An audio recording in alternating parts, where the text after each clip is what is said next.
my name is Nicola and I am a housewife. Before that, I worked as an employee in a foreign affiliated company where I met and hit it off with my husband Louis, who was my senior at the time. Louis, who loves overseas travel and foreign cultures, and I had a lot in common and often went out for drinks after work. Our relationship deepened over time, and we eventually became lovers. A few years later, he proposed to me, and of course I accepted. By the time I was in my 30s, we had our daughter Lola. With the encouragement of Louis and my in-laws, I quit my job and became a housewife. I'm blessed with a kind husband, wonderful in-laws, and a cute daughter, and I am living a happy life. But recently, I've been worried about something. What's wrong? You're groaning. I'm just worried about our trip next month. I was just want to test like why are you apologizing, Louis? It's not your fault. But we're family after all. I returned the smile. Actually, we have planned a trip with my in-laws next month, and the destination is France. Overseas, there is a reason for this. My father-in-law, Michael, is a big fan of overseas travel. It seems that Louis was influenced by him when he decided to work in a foreign-affiliated company. I also have a fair amount of knowledge about foreign cultures, so we really enjoyed talking with Michael. Remember when I first attended a family meeting, Michael, who had heard about me from Louis, was very happy and asked me a barrage of questions like, "What country do you like? What cultures are you least attracted to?" He is a very cheerful person and his warmth made me feel at ease. My mother-in-law, Kaylee, is also a very compassionate person who loves to travel. So several times a year we go on the trips with my in-laws. So far, so good. The problem is that this time my sister-in-law, Natalie, will be joining us on the trip. Natalie's a college student, so I wish she would act more like an adult. At Louis's words, I smiled wryly again. Actually, I have a good relationship with my in-laws, but things haven't been going so well with my sister-in-law, Natalie. Natalie is a college student who lives in the city, and she is currently living alone. The other day, when she went back to her parents' house, Michael accidentally mentioned the trip. Upon hearing this, Natalie, who happened to be us on spring break from college, said she wanted to join. Ever since I first met her at a family meeting, I felt that Natalie didn't think very highly of me and seemed to see me as an enemy. Ever since I first met her at a family meeting, I felt that Natalie didn't think highly of me and seemed to see me as an enemy. Nice to meet you. I'm Nicola, and I'm dating Louis. I'm happy to meet all of you. Here, I hope you all like this. Oh, thanks for going out of your way. I'll go make some coffee. I never thought she would be such a beautiful person. Lise really did well. I met Nicola at work. We were in the same department, and Nicola also knows a lot about overseas. Really essential. Well, I would definitely love to talk about that. What countries does Nicola like? Oh, stuff. On the day of the family meeting, my in-laws were very kind to me, which helped me feel at ease during our conversation. It was during that time. Hello, I'm Da. At this time, Natalie was still living at home, so I was nervous. "Oh, Natalie, welcome back. Louis brought his girlfriend, so you should say hello too." Oh, Nathalie, welcome back. Louis brought his girlfriend, so you should say hello too. Carl, Shan Prolet. Fixed, I noticed Nathalie's annoyed face at Kaylee's words. I stood up to greet her. Oh, it's nice to meet you on the datos. This plain person is your fiancé. Hey, Is that so? Is that so? Yes, and when I marry her, I want to make her. I want to make her happy for the rest of our lives. Yes, I'm gonna marry her. I want to make her happy for the rest of our lives. Oh, it's... Just as I was touched by Louis's words, Nathalie sighed loudly after hearing them and glared at me. Don't way, she's not at all suited for you, Louis. other side Nafi. This I will never approve. If she's not a match for Louis, I won't approve. With that, Nathalie left the room. I was stunned, and the in-laws sighed while Louis apologized to me, looking sorry. Ollie's just very attached to Luz. I'm sorry, Nicole. When I used to work overseas, Luz was like a father figure to her. I'm really sorry for making you feel uncomfortable. Oh no, it's fine. Please don't mind her. It's really okay. Please don't mind her. It's really okay. Although I said that, I was still concerned.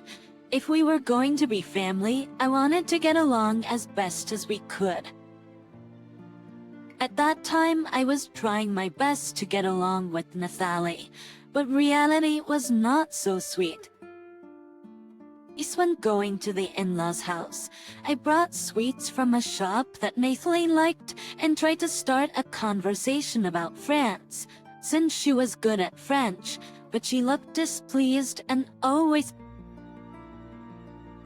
made sarcastic comments in the end. I don't need such cheap sweets. Oh, I heard from Luz you like the shop sweets. Do you mind, if I ask Luz about you? Huh. I don't want you to ask Louis about me without permission. It's rude.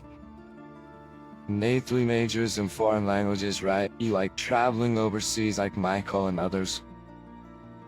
Why do I have to answer your questions? We're strangers. Hey, Nathalie, Nicola's trying to get along with you. But what's with that attitude? I didn't ask to get along. I'm just worried because she's not a match for Louis. Books once a wall is built, it's not easily broken down. At first, I thought I could handle it, but I eventually started to feel uncomfortable around Nathalie. Even though Louis and my in-laws told me, you don't have to force yourself to get along, I couldn't help but worry about the fact that Nathalie would be part of my family. I wonder if I did something on Nathalie. No, Nicola, it's not your fault. She wasn't happy. When I told her you were getting married. Louis told me about the first time he informed his family about our marriage. Finally, Luz found a good person. I can't wait to meet her. I can't wait to meet her. There was one, but she sounds like a great person from what I've heard. And, She went to a local school until middle school, but her high school was, I'm home. Hey, I heard something about a good person and a girlfriend. What are you talking about? Louis's sister came home, and it seemed he was about to tell the whole family about our marriage. Welcome home, Nathalie. that's what, Lou's getting married. You proposed to his girlfriend, and she said yes. And, That person is not a good match for Louis at all. how would you say that? I mean, she only went to middle school. There's no way Louis will be happy marrying her. After that, Nathalie would leave the room or go back to her room whenever the topic of marriage came up. It seemed like she'd formed some sort of prejudice, and I felt complicated about it. I don't know what's your misunderstanding, but it must have been uncomfortable for you, Nicola. I'm fine, really. Everyone understands, so don't worry about it. I didn't know I was being antagonized before we even met, but we eventually got married, and we had a daughter. Even the day of the wedding, Nathalie didn't say anything mean to me, but she glared at me with a dissatisfied expression. I kept that in my heart. After getting married, I didn't see Nathalie much because she had moved out. Louis and my in-laws were considerate of me and would invite me to their home when Nathalie was not there, so our reactions decreased. Things were peaceful, but now that Nathalie was coming on this trip, I was honestly feeling anxious. After all, why would Nathalie agree to go on a trip with me, someone she dislikes? Well, there's no use worrying about it. We have to enjoy the trip.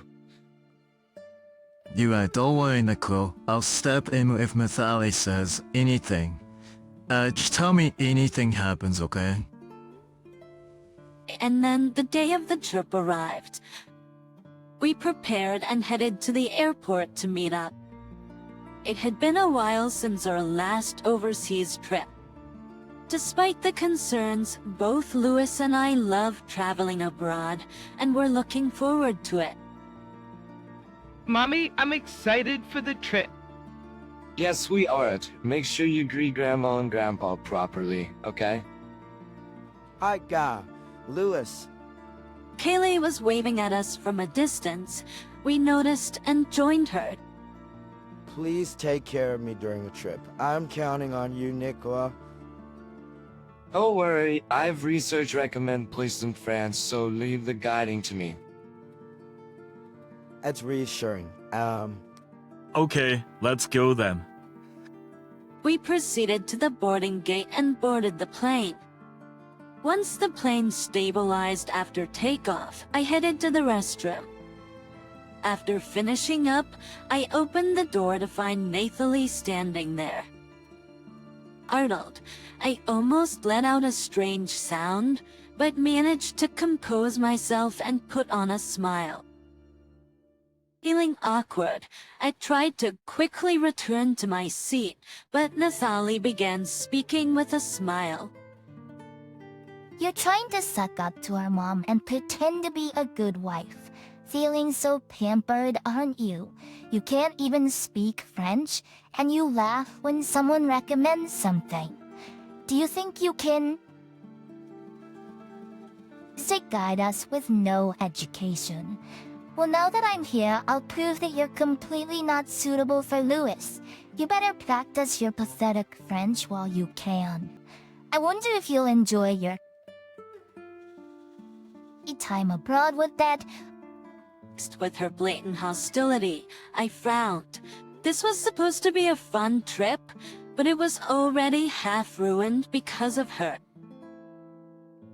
Tilly went into the restroom, leaving me unable to respond, so I returned to my seat.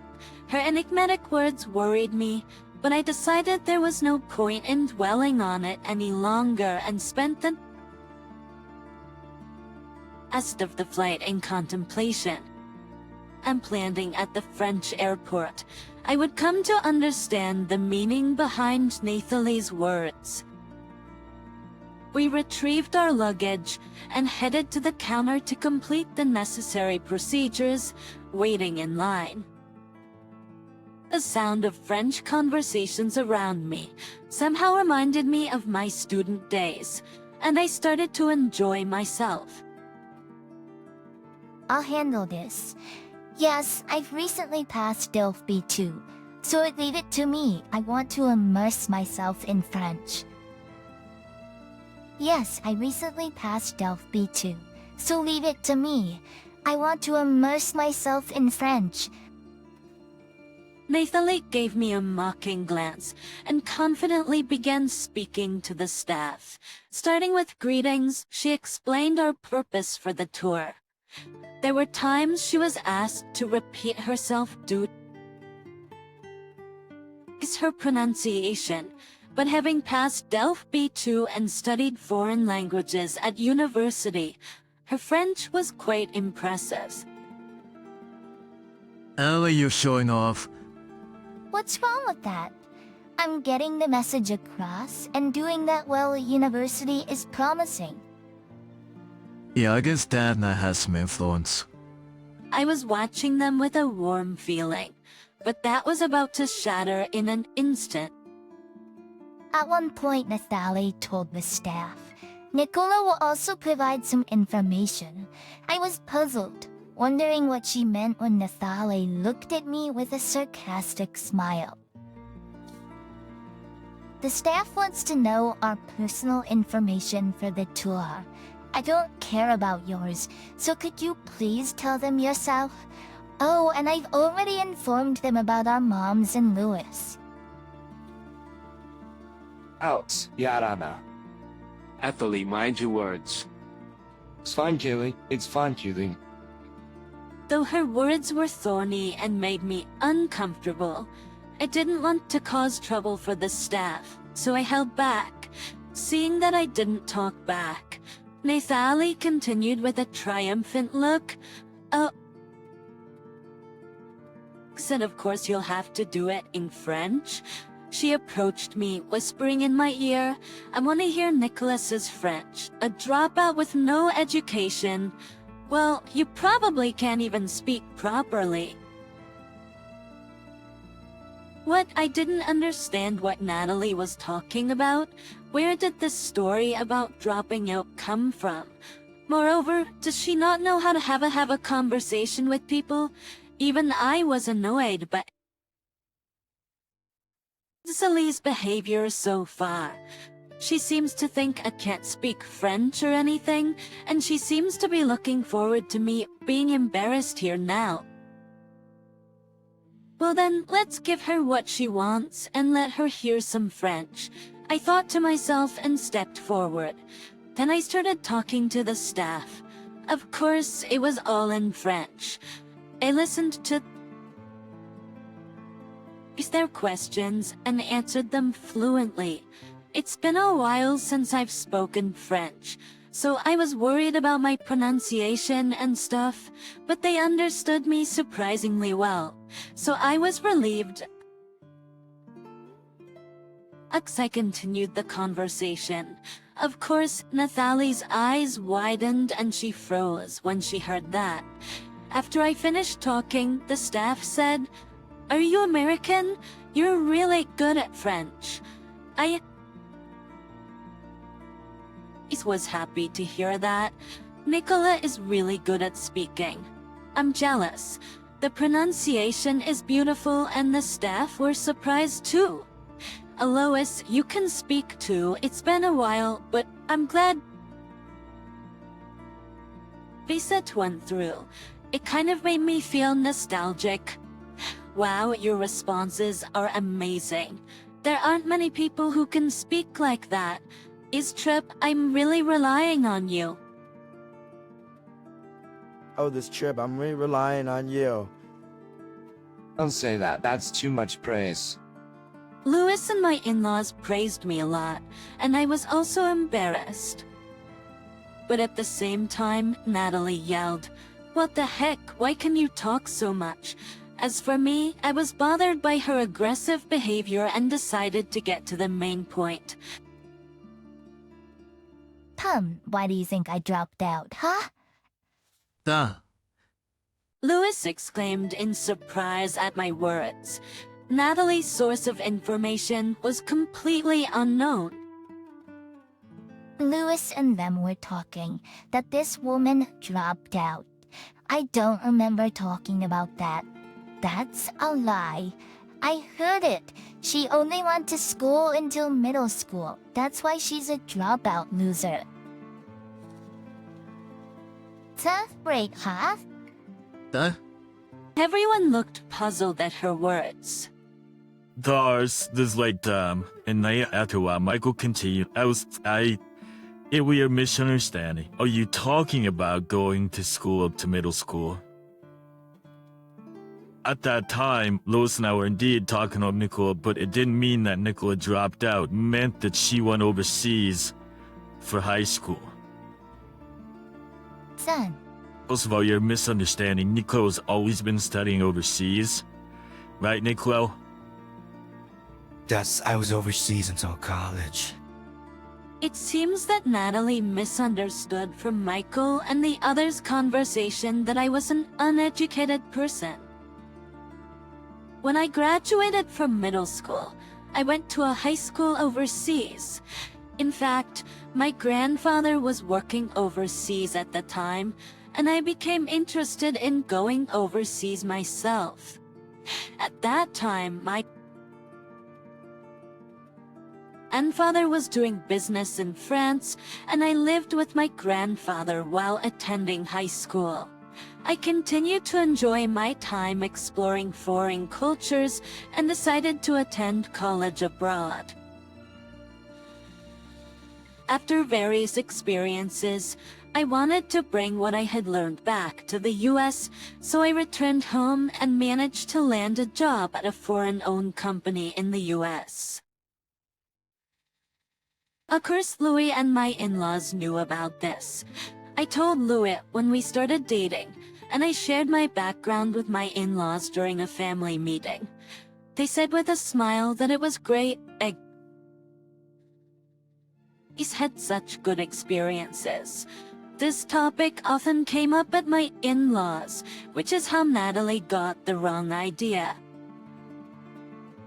And that brings us to today. So it was all a misunderstanding by Natalie. Nicola went to college abroad, which is why she can speak French so well. Upon hearing this, Natalie clenched her fists and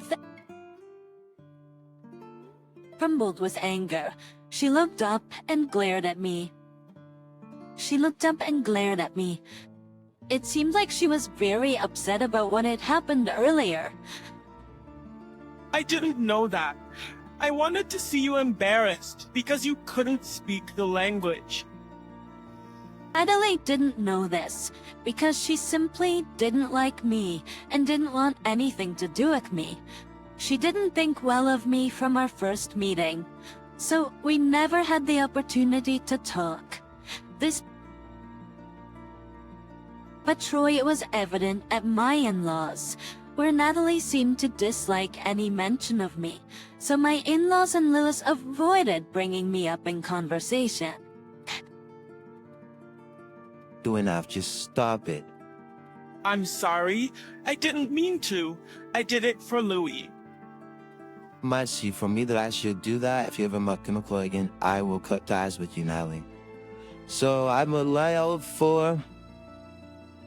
Wait, this has made it clear to me Natalie just doesn't understand unless you tell her directly. I knew that Natalie really liked Lewis, and I felt sorry for her, but Louis was clearly very angry and didn't avert his gaze. Yeah, Cecil Player. It's our responsibility that things turned out this way. Nicola, we're sorry to have made you uncomfortable on this trip. Can you forgive us? I'm really sorry. I didn't know that the reason for... on the ship was... No, I'm totally fine, really. Even if she's feeling down about what Lewis said, I think it was a good wake-up call for her. I'm really sorry I surprised all of you, but... Aztecs, okay, it seems like the misunderstanding was cleared up. I was worried about how things would go, but the latter half of the trip was enjoyable. After being scolded by Lewis, Natalie seemed quite shocked and stopped harassing and being sarcastic towards me, participating in the trip with a bored look on her face. Us as game crustaceans, even after returning home, thanks to Lewis and my in-laws giving her a stern warning, she stopped treating me poorly when we met. Later, I heard from Kaylee that after the trip, Natalie started studying foreign languages more diligently. She was probably inspired by Nicholas' French. Let's just say that was a good thing. As she was probably inspired by Nicholas French. But if something like this happens again, I won't forgive her. Thanks for getting angry for me. I don't know if Natalie is studying to get back at me, but with my husband and in-laws as strong allies, I'm confident that I can handle whatever comes my way. Experiences can sometimes bring unexpected life lessons, and this experience has made me want to continue actively contributing to my own growth.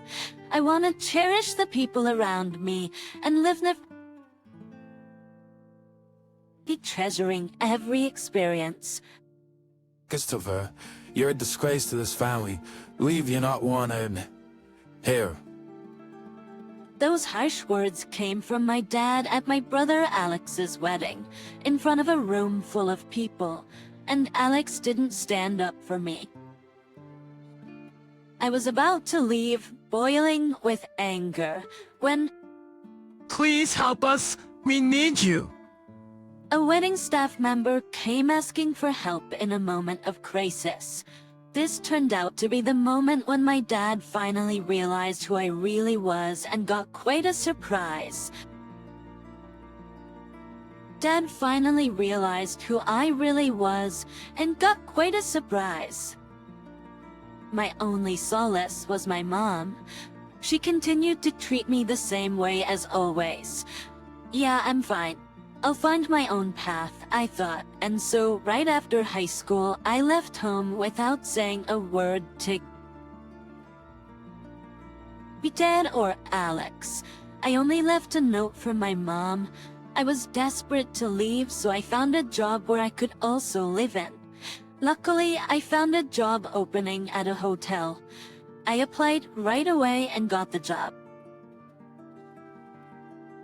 Ever since I started working, I've been living a fulfilling life. It's not stifling like it was at home. I get to focus on what I need to do. Christopher, I'm sorry, I made another mistake. How many times do I have to tell you? Get it together, Christopher. Michael, the hotel manager, is really tough. I was just a high school graduate, so it's not like I knew anything about the real world. I was always getting scolded.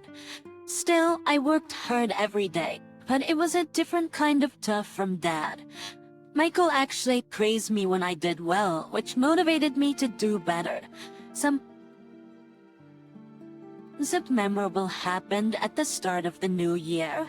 New Year's is the busiest time for the hotel. After completing all the required training, I was finally able to work on my own. That year, it seems the hotel was more crowded than usual and the busiest time. Dinner guests either gather in a big room to eat or meals have to be delivered to their rooms, so it's insanely hectic. I was able to work by myself, but I was still a rookie and I knew I was causing the hotel some trouble. Still, I gave it my all. Then a minor event happened. On New Year's Day, a coworker got the flu, leaving us short-staffed. I worked my tail off. I probably put in twice the hours mandated by state labor laws. Just when you'd think it couldn't get worse, it did. The kitchen sink's pipe broke right during dinner time. And of course, it's New Year's Day, so no plumber is coming. What a mess. We're stuck. The mood of our manager, Michael, kept getting worse. I took a bold step and said, Michael, can I try fixing the plumbing? Michael and the others looked puzzled, but he had no choice. With a hopeful tone, he asked, Christopher, can you do it? Then I got to work on the plumbing. Actually, I had gone to a science-focused high school after failing to get into a private one. There, I gained specialized knowledge in engineering and hands-on experience. Half an hour later, I have to somehow managed to fix the pipe. Michael, it's fixed. Michael rushed over and turned the faucet. Water flowed out with force. Everyone in the room smiled. Great job, Christopher, you're my pride, and joy. Being raised by Michael felt amazing. We managed to get through the New Year's Day at our hotel. I'll never forget the fulfillment I felt that day. It's fair to say it has shaped who I am today. 15 years have passed since, and I fully adapted to this job. One day, I got a letter from Mom after a long time. Turns out, Alex is getting married. Yeah, I'm fine. I'll find my own path, I thought. And so, right after high school, I left home without saying a word to Dad or Alex. I only left a note from my mom. I was desperate to leave, so we found a job where I could also live in. Luckily, I found a job opening at a hotel. I applied right away and got the job. Ever since I started working, I've been living a fulfilling life. It's not stifling like it was at home. I get to focus on what I need to do.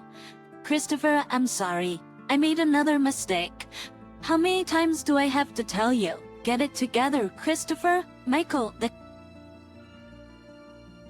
hotel manager is really tough. I was just a high school graduate, so it's not like I knew anything about the real world. I was always getting scolded. Still, I worked hard every day. But it was a different kind of tough from Dad. Michael actually praised me when I did well, which motivated me to do better. Something memorable happened at the start of the new year. New Year's is the busiest time for the hotel. After completing all the required training, I was finally able to work on my own. That year, it seems the hotel was more crowded than usual and the busiest time. Dinner, guests either gather in a big room to eat or meals have to be delivered to their rooms, so it's insanely hectic. I was finally able to work by myself, but I was still a rookie and I knew I was causing the hotel some trouble. Still, I gave it my all. Then, a minor event happened. On New Year's Day, a coworker got the flu, leaving us short-staffed. I worked my tail off. I probably put in twice the hours. It's unmandated by state labor laws. Just when you'd think it couldn't get worse, it did. The kitchen sink's pipe broke right during dinner time, and of course it's New Year's Day, so no plumber is coming. Just more pressed. What a mess. We're stuck. The mood of our manager, Michael, kept getting worse. I took a bold step and said, Michael, can I try fixing the plumbing? Michael and the others looked puzzled, but he had no choice. With a hopeful tone, he asked, Christopher, can you do it? Then I got to work on the plumbing. Actually, I had gone to a science-focused high school after failing to get into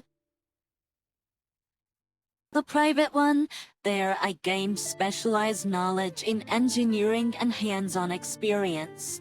Half an hour later, I had somehow managed to fix the pipe. Michael, it's fixed. Michael rushed over and turned the faucet. Water flowed out with force. Everyone in the room smiled. Great job, Christopher. Being raised by Michael felt amazing. We managed to get through the New Year's Day at our hotel. I'll never forget the fulfillment I felt that day. It's fair to say it has shaped who I am today. 15 years have passed since, and I fully adapted to this job. One day, I got a letter from Mom. After a long time, turns out Alex is getting married. Auschwitz, you're my pride and joy. Being raised by Michael felt amazing. We managed to get through the New Year's Day at our hotel. I'll never forget the fulfillment I felt that day. It's fair to say has shaped who I am today. 15 years have passed since, and I've fully adapted to this job. One day I got a letter from Mom after a long time. Turns out Alex is getting married. I'm sorry, I made another mistake. How many times do I have to tell you? Get it together. Christopher, Michael, the hotel manager is really tough. I was just a high school graduate, so it's not like I knew anything about the real world. I was always getting scolded. Still, I worked hard every day. But it was a different kind of tough from Dad. Michael actually praised me when I did well, which motivated me to do better. Something memorable happened at the start of the new year. New Year's is the easiest time for the hotel. After completing all the acquired training, I was finally able to work on my own. That year, it seemed the hotel was more crowded than usual and busiest time. Dinner, guests either gather in a big room to eat or meals have to be delivered to their rooms, so it's insanely hectic. I was finally able to work by myself, but I was still a rookie, and I knew I was causing the hotel some trouble. Still, I gave it my all. Then a minor event happened. And on New Year's Day, a coworker got the flu, leaving us short-staffed. I worked my tail off. I probably put in tears and nose, actually twice the hours mandated by state labor laws. Just that's when you think it couldn't get worse, it did. The kitchen sink's pipe broke right during dinner time, and of course it's New Year's Day, so no plumbers coming. What a mess. We're stuck. The mood of our manager, Michael, kept getting worse. I took a bold step and said, "Michael, can I try fixing the plumbing?" Michael nodded and the others looked puzzled, but he had no choice. With a hopeful tone, he asked, "Christopher, can you do it?" Then I had to work on the plumbing. Actually, I'd gone to a science-focused high school after failing to get into a private one. There, I gained specialized knowledge in engineering and hands-on experience. Half an hour later, I had somehow managed to fix the pipe. "Michael, it's fixed." Michael rushed over and turned the faucet. Water flowed out with force. Everyone in the room smiled. "Great job, Christopher." Michael, the hotel manager, it's really tough. I was just a high school graduate, so it's not like I knew anything about the real world. I was always getting scolded. Still, I worked hard every day. But it was a different kind of tough from Dad. Michael actually praised me when I did well, which motivated me to do better. Something memorable happened at the start of the new year. New Year's is the busiest time for the hotel. After completing all the required training, I was finally able to work on my own. That year, it seemed the hotel was more crowded than usual and the busiest time. Dinner, guests either gather in a big room to eat, or meals have to be delivered to their room, so it's insanely hectic. I was finally able to work by myself, but I was still a rookie, and I knew Jay was causing the hotel some trouble. I gave it my all then. A minor event leak happened. On New Year's Day, a coworker got the flu, leaving us short-staffed. I worked my tail off. I'd probably put in twice the hours mandated by state labor laws. Just when you think it couldn't get worse, it did.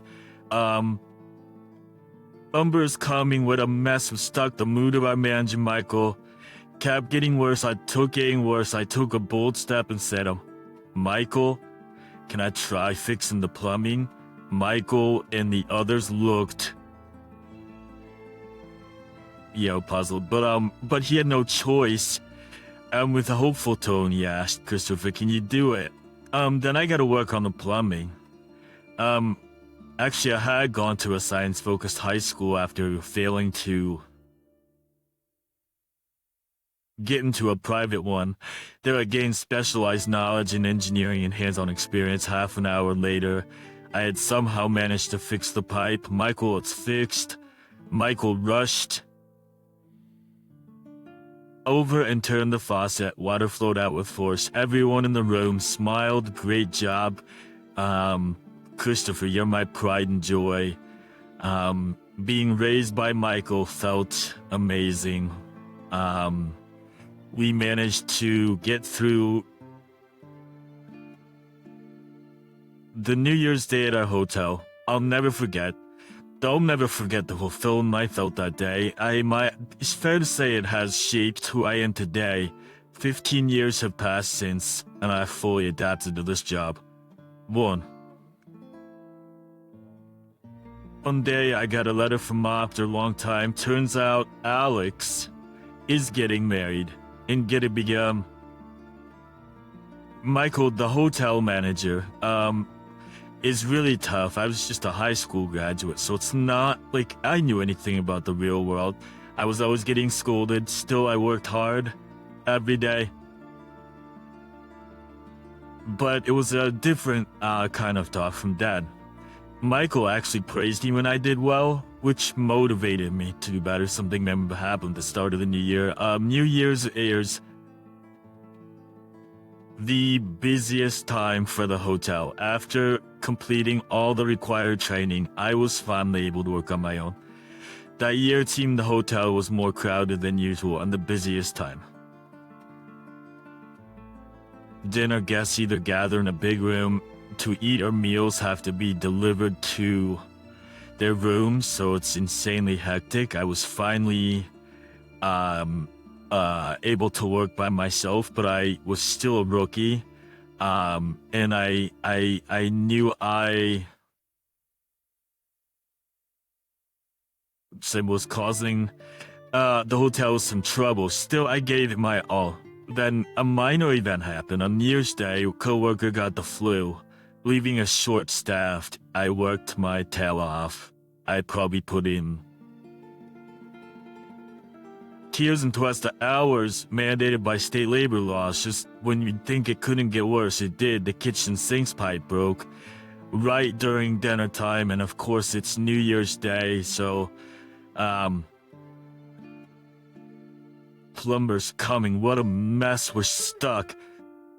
I was just a high school graduate, so it's not like I knew anything about the real world. I was always getting scolded. Still, I worked hard every day, but it was a different kind of tough from Dad. Something memorable happened at the start of the new year. New Year's is the busiest time for the hotel. After completing all the required training, I was finally able to work on my own. That year, it seems the hotel was more crowded than usual, and the busiest time, after all the required training, I was finally able to work on my own. That year, it seemed the hotel was more crowded than usual, and the busiest time, dinner, guests either gather in a big room to eat, meals have to be delivered to their rooms, so it's insanely hectic. I was finally able to work by myself, but I was still a rookie, and I knew I was causing the hotel some trouble. Still, I gave it my all. Then a minor event happened. On New Year's Day, a coworker got the flu, leaving us short-staffed. I worked my tail off. I probably put in twice the hours mandated by state labor laws, just at least when you'd think it couldn't get worse, it did. The kitchen sink's pipe broke right during dinner time. And of course, it's New Year's Day, so no plumber is coming. What a mess! We're stuck! The mood of our manager, Michael, kept getting worse. I took a bold step and said, "Michael, can I try fixing the plumbing?" Michael and the others looked puzzled, but he had no choice. With a tone, he asked, "Christopher, can you do it?" Then I got to work on the plumbing.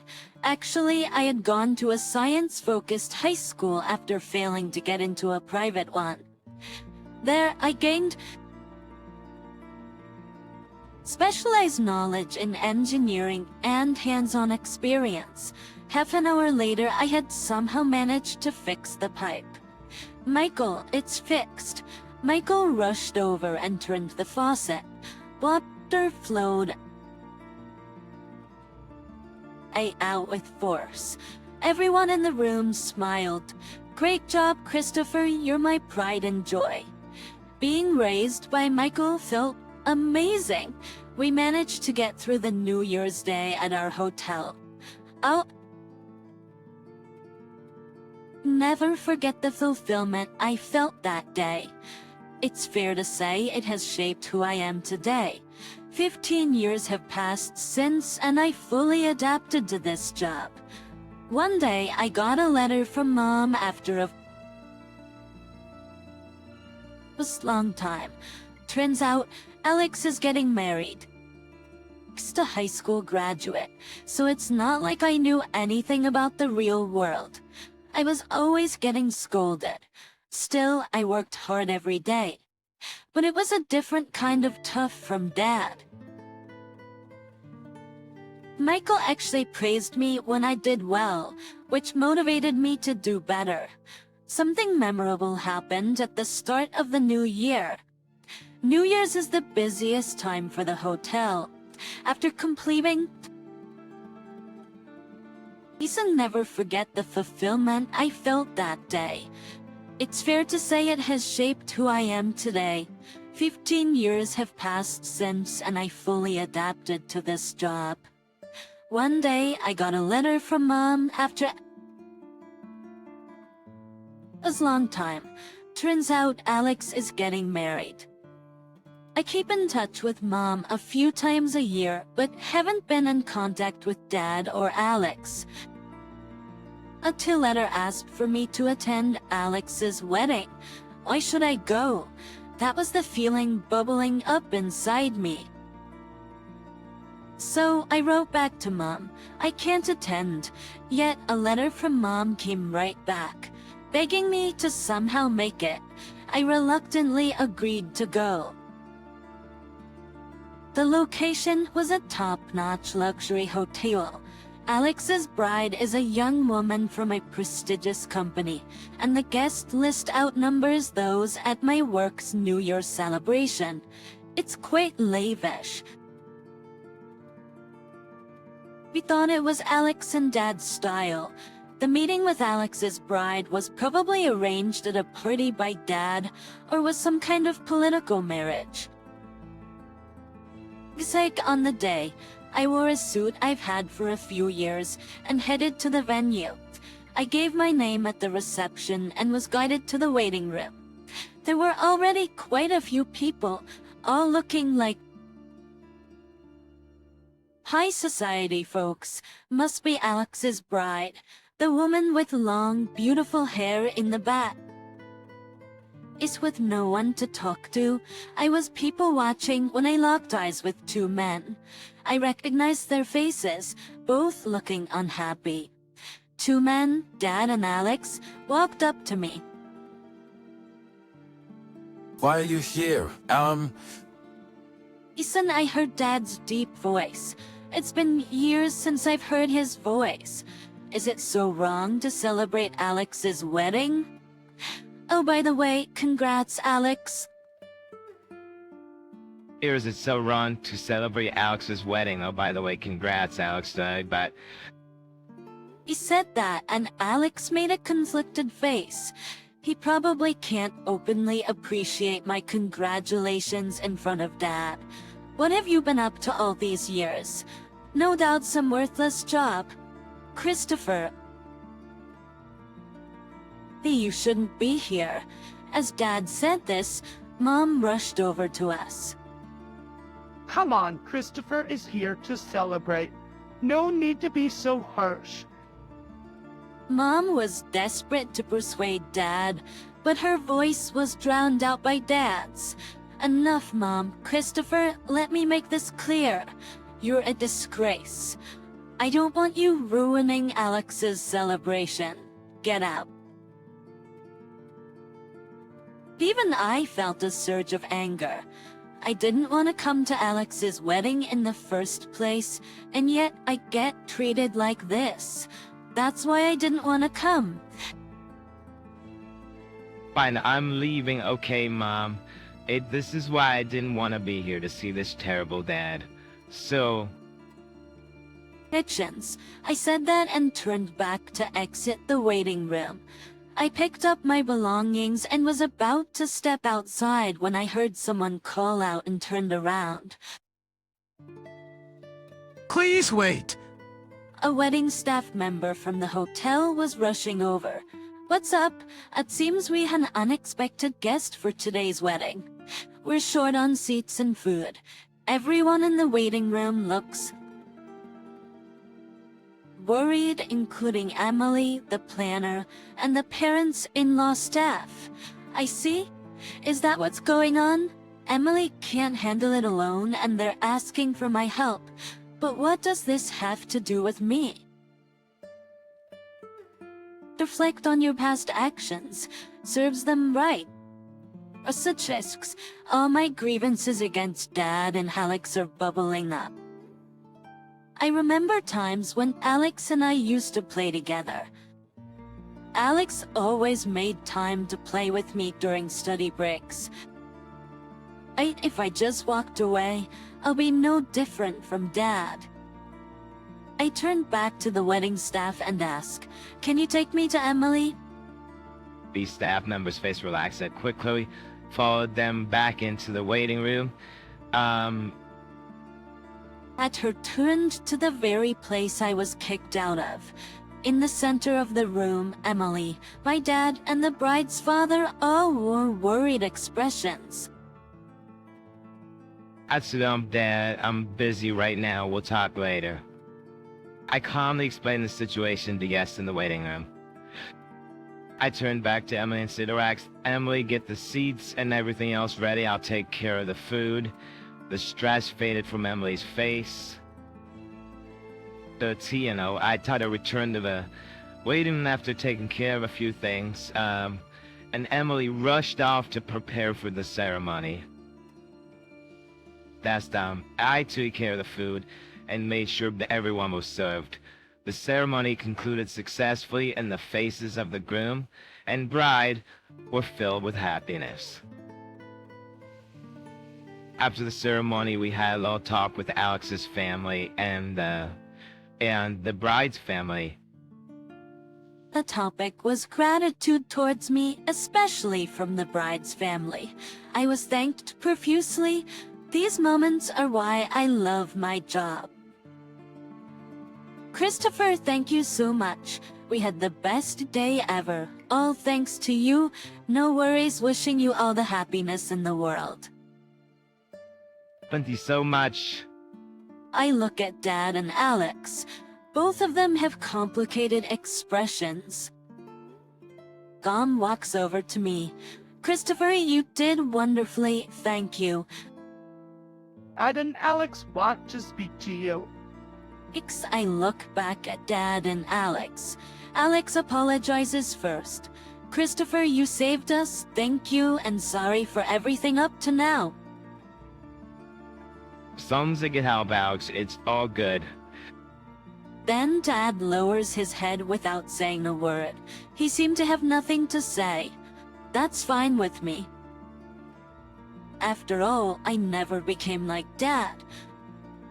Just then, my cell phone buzzed in my pocket. It was the manager from a hotel in the next town over. Looks like more work. But hey, I enjoy it, so no complaints. Alright, I'm off. Got work to do. You two take care. I probably won't see Alex or Dad again. I left the room without looking back and headed to work. 3 days after Alex's wedding, I was enjoying a rare day off. Sitting on the sofa, sipping warm coffee, that was my happy time. Suddenly, the doorbell rang. Who could it be, I wondered. As I went to the door, Alex was there. Vikes, what brings you here? So I got your address from him. Wanted to talk to you, Christopher. By me, Ghost Show. Oh, you want to come in? Pardon the mess? If it's okay with you, Christopher, I'd like that. Let's see, it smells good. Alex took a slow sip of his coffee. Seems like we both enjoy coffee. Oh, so what did you want to talk about, Alex? Alex put down his coffee cup and looked me straight in the eye. The next moment, he apologized. I'm really sorry for everything. I envy you, Christopher. You're free from Dad's pressures, living your own life away from our parents. After all, I had unintentionally shifted all of Dad's expectations onto Alex. Choosing my words carefully, I spoke. Alex, I'm sorry. I never considered that you were struggling too. My brother smiled weakly. That's just that it's not your fault, Christopher. I was the weak one. Hearing that, I finally found my words. Alex, I think you've been through struggles like I can't even imagine. I truly admire that, but I also want you to know about me. Taking a deep breath, I paused. I needed to collect my thoughts. Yeah, it's true. We both have our share of hardships. It seemed Alex had more to say. I don't consider myself wise enough to convince Alex, nor do I know the words to do so. So I said what I honestly felt to my esteemed Alex. And to be honest, I think you should do what you really want to do, Alex, without worrying about Dad. After pondering my words, Alex stood up, a relieved look on his face. You're right, Christopher. You've helped clear up my inner turmoil. Thank you. No, thank you, Alex, for coming over. I'll come by for coffee again. Just a month later, a letter arrived from Alex. He had been a lawyer to meet Dad's expectations, but decided to quit and start training as a glass craftsman. Turns out, he met his girlfriend at a glass workshop he had been attending as a hobby. I'm sorry, Alex. Forever doubting you. As expected of Alex, it seems he's been disowned by Dad, but Alex's wife is supportive, and he's full of motivation. Dad remains the same, but I know Alex will pull through. Since then, our family started interacting more. There really is something special about the bond between siblings. As I was lost in thought, my mobile phone's alarm went off. Whoa, it's already this time. I have to leave the house. Today, another day awaits on the path I chose, in the job I chose. Grandma, I'm going out. Will you be okay by yourself? Annie's grandmother is 85 years old. She's in good health, but I'm still worried about her. What are you talking about? I'm still young.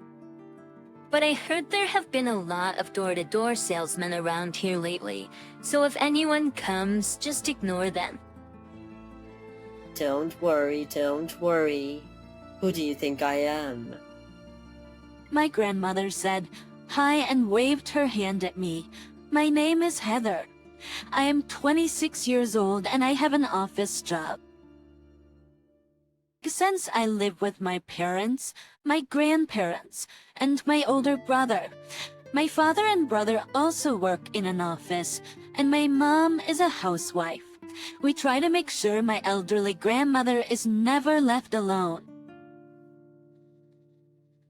My grandmother has always had a very vivacious spirit. She says she's fine, but once she fell and hurt herself when she was alone, so I still worry about her.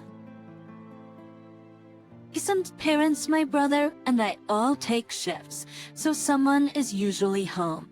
I never thought it would turn out this way. But on this particular day, my grandmother happened to be home alone. A teen has been out shopping and had been gone for about 2 hours when I received a message from her that was addressed to my family. She wrote, door-to-door salesman for water purifier. Emily had to read that much before I began to panic. I had just recently heard a story about a door-to-door salesman in my neighborhood who was very aggressive about getting people to sign contracts. My mother would not be home from her part-time job yet, and my grandmother would be the only one at home. So I rushed to the station and jumped on the train towards home. I arrived about 30 minutes after receiving my grandmother's message. When I got there, I found an unfamiliar pair of shoes on my doorstep. They must belong to the door-to-door salesman. She looked up as she sipped her tea and said, "Hi, Heather. Welcome home." The salesman looked at me and smiled. Perhaps he assumed from my age and gender that I was the decision-maker in the household. He was a man in his 30s, and he spoke with a very big smile. He acted very familiar with me. He asked my grandchild, "How old is he?" He continued, "You may not know it at such a young age, but water plays an important role in your health. We want to give you the best water quality for your family." She looked at me humming and hawing as she awaited my response. She told me, "They're going around testing the water quality around here, and if a family's street is dirty, they'll leave a water filter for free." She told me, "They're going around testing the water quality around here, and if a family's street is dirty, they'll leave a water filter for free." She nodded and got up from her seat to the kitchen tap. She filled a glass with water and brought it to the salesman. He reached into his bag, pulled out a bottle of some chemical and dropped it into the water. The color of the water suddenly changed. He said, "Look how the water has changed color. This is proof that the water is very dirty. You're not drinking this water, are you?" I felt he was putting a tremendous pressure on me. I started to tell him that we had a water filter, but he acted as if he was really concerned about our health. "But with the quality of your water," he said, "even washing our hands is a health hazard." "How dirty is our water?"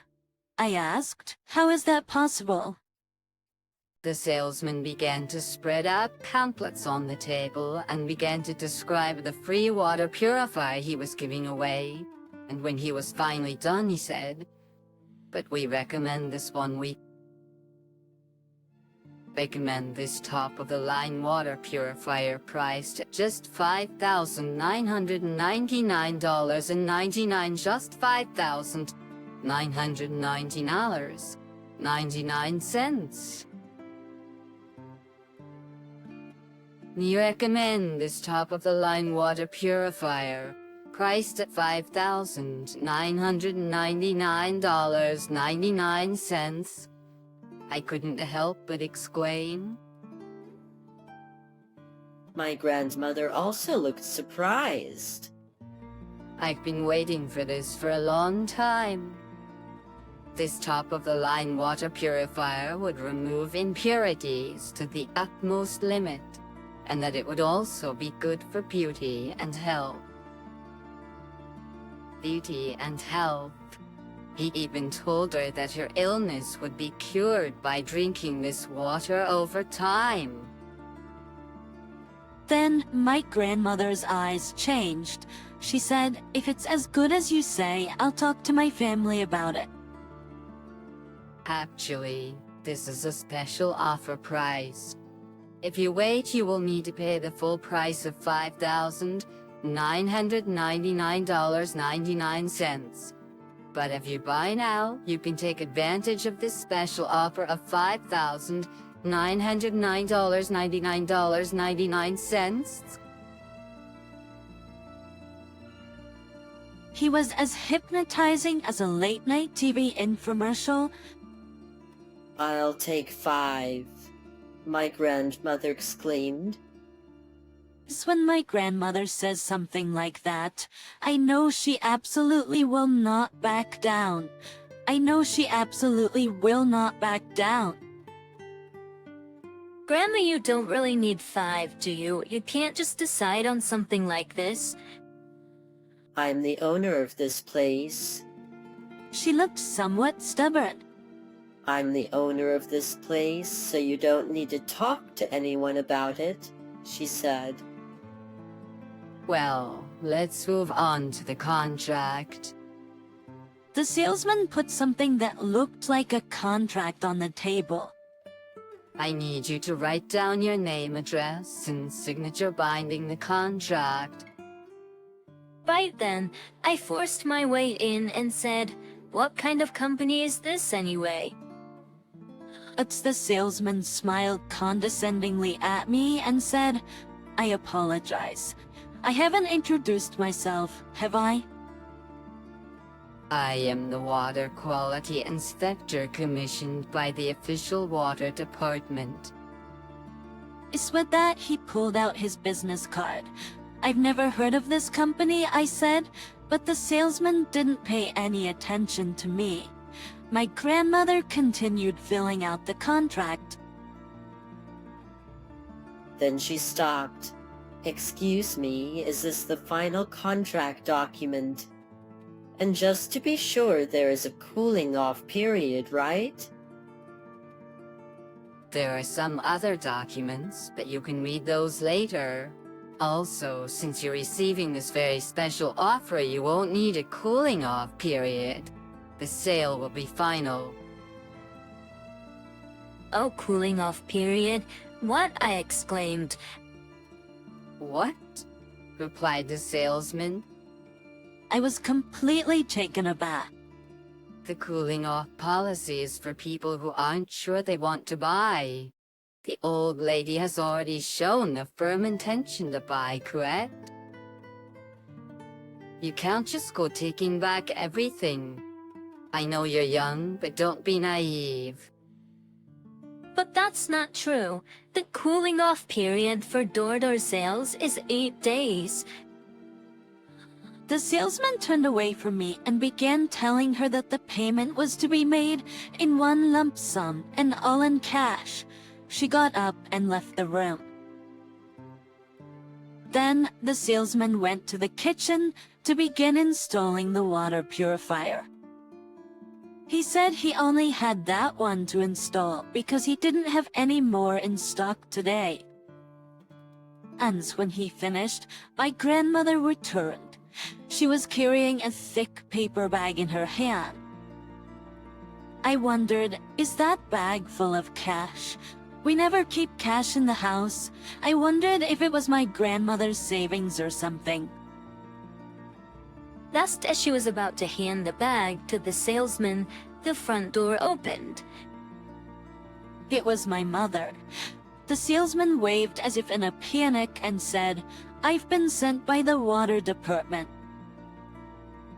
For a moment, I saw my mother's eyes light up. She laughed and asked what was going on. The salesman was about to explain when the front door opened again. This time, it was my father. The salesman looked at him with surprise, introduced himself again, and showed him the water purifier. My father began asking him questions. What were these impurities? Would a top-of-the-line water purifier really have health benefits? What evidence was there to support such a purification system? The salesman rattled off explanation after explanation. He looked tired by the time he was finished. Well, I'll be back tomorrow to install the rest of the water purifiers. Then the salesman grabbed the paper bag from my grandmother and ran towards the door. But just then, the front door opened and there was my brother. The salesperson, looking rather frazzled. I was commissioned by the water department. Actually, and wonder how many times he had said that. The salesman tried to exit, but my brother blocked his way. Yes. Did you try to sell something to us? You're not trying to scam my family, are you? We jumped in. The salesman looked flustered. No, of course it's not a scam. We have an official contract, so don't worry, I was just about to leave. My brother is a trainer at a gym and enjoys working out. He was so strong that he made the salesperson look weak.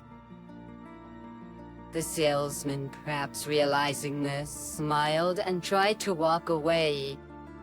But my brother wasn't having any of that. Looking pale, the salesman returned to the living room. My brother asked, "Let me see that contract." Looking pale, the salesman returned to the living room. My brother asked, "Who came home first? Was it you, Heather?" I explained, in a matter-of-fact tone. He said he was commissioned by the water department and pointed in that direction. But the water department is really in this direction. Doesn't that indicate a common scammer? I continued. He performed a water quality test. This guy took a glass of water from Grandma's faucet and added a chemical. It changed the color of the water, and he told us this proved that our water was dirty. But any old dye will change the water's color, no matter what. His eyes shifted back and forth nervously as I went on. I continued. First, he said he'd give us a free water purifier, but then he changed his story. He said our water was so dirty that he recommends this top-of-the-line purifier at $5,999.99. Discount off the regular price of $1 million. A special limited time offer, right? I looked the salesperson right in the eye, and he nodded, his eyes swimming.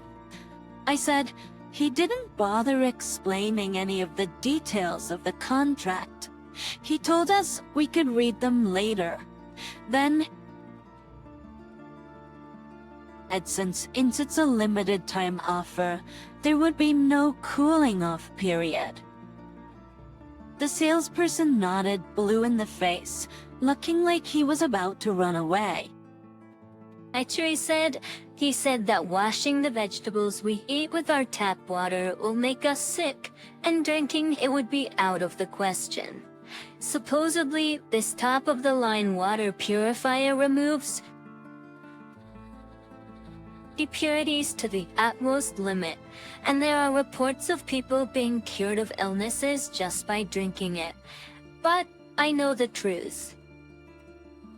Because actually, the truth is that this water purifier was discontinued about 5 years ago because of problems.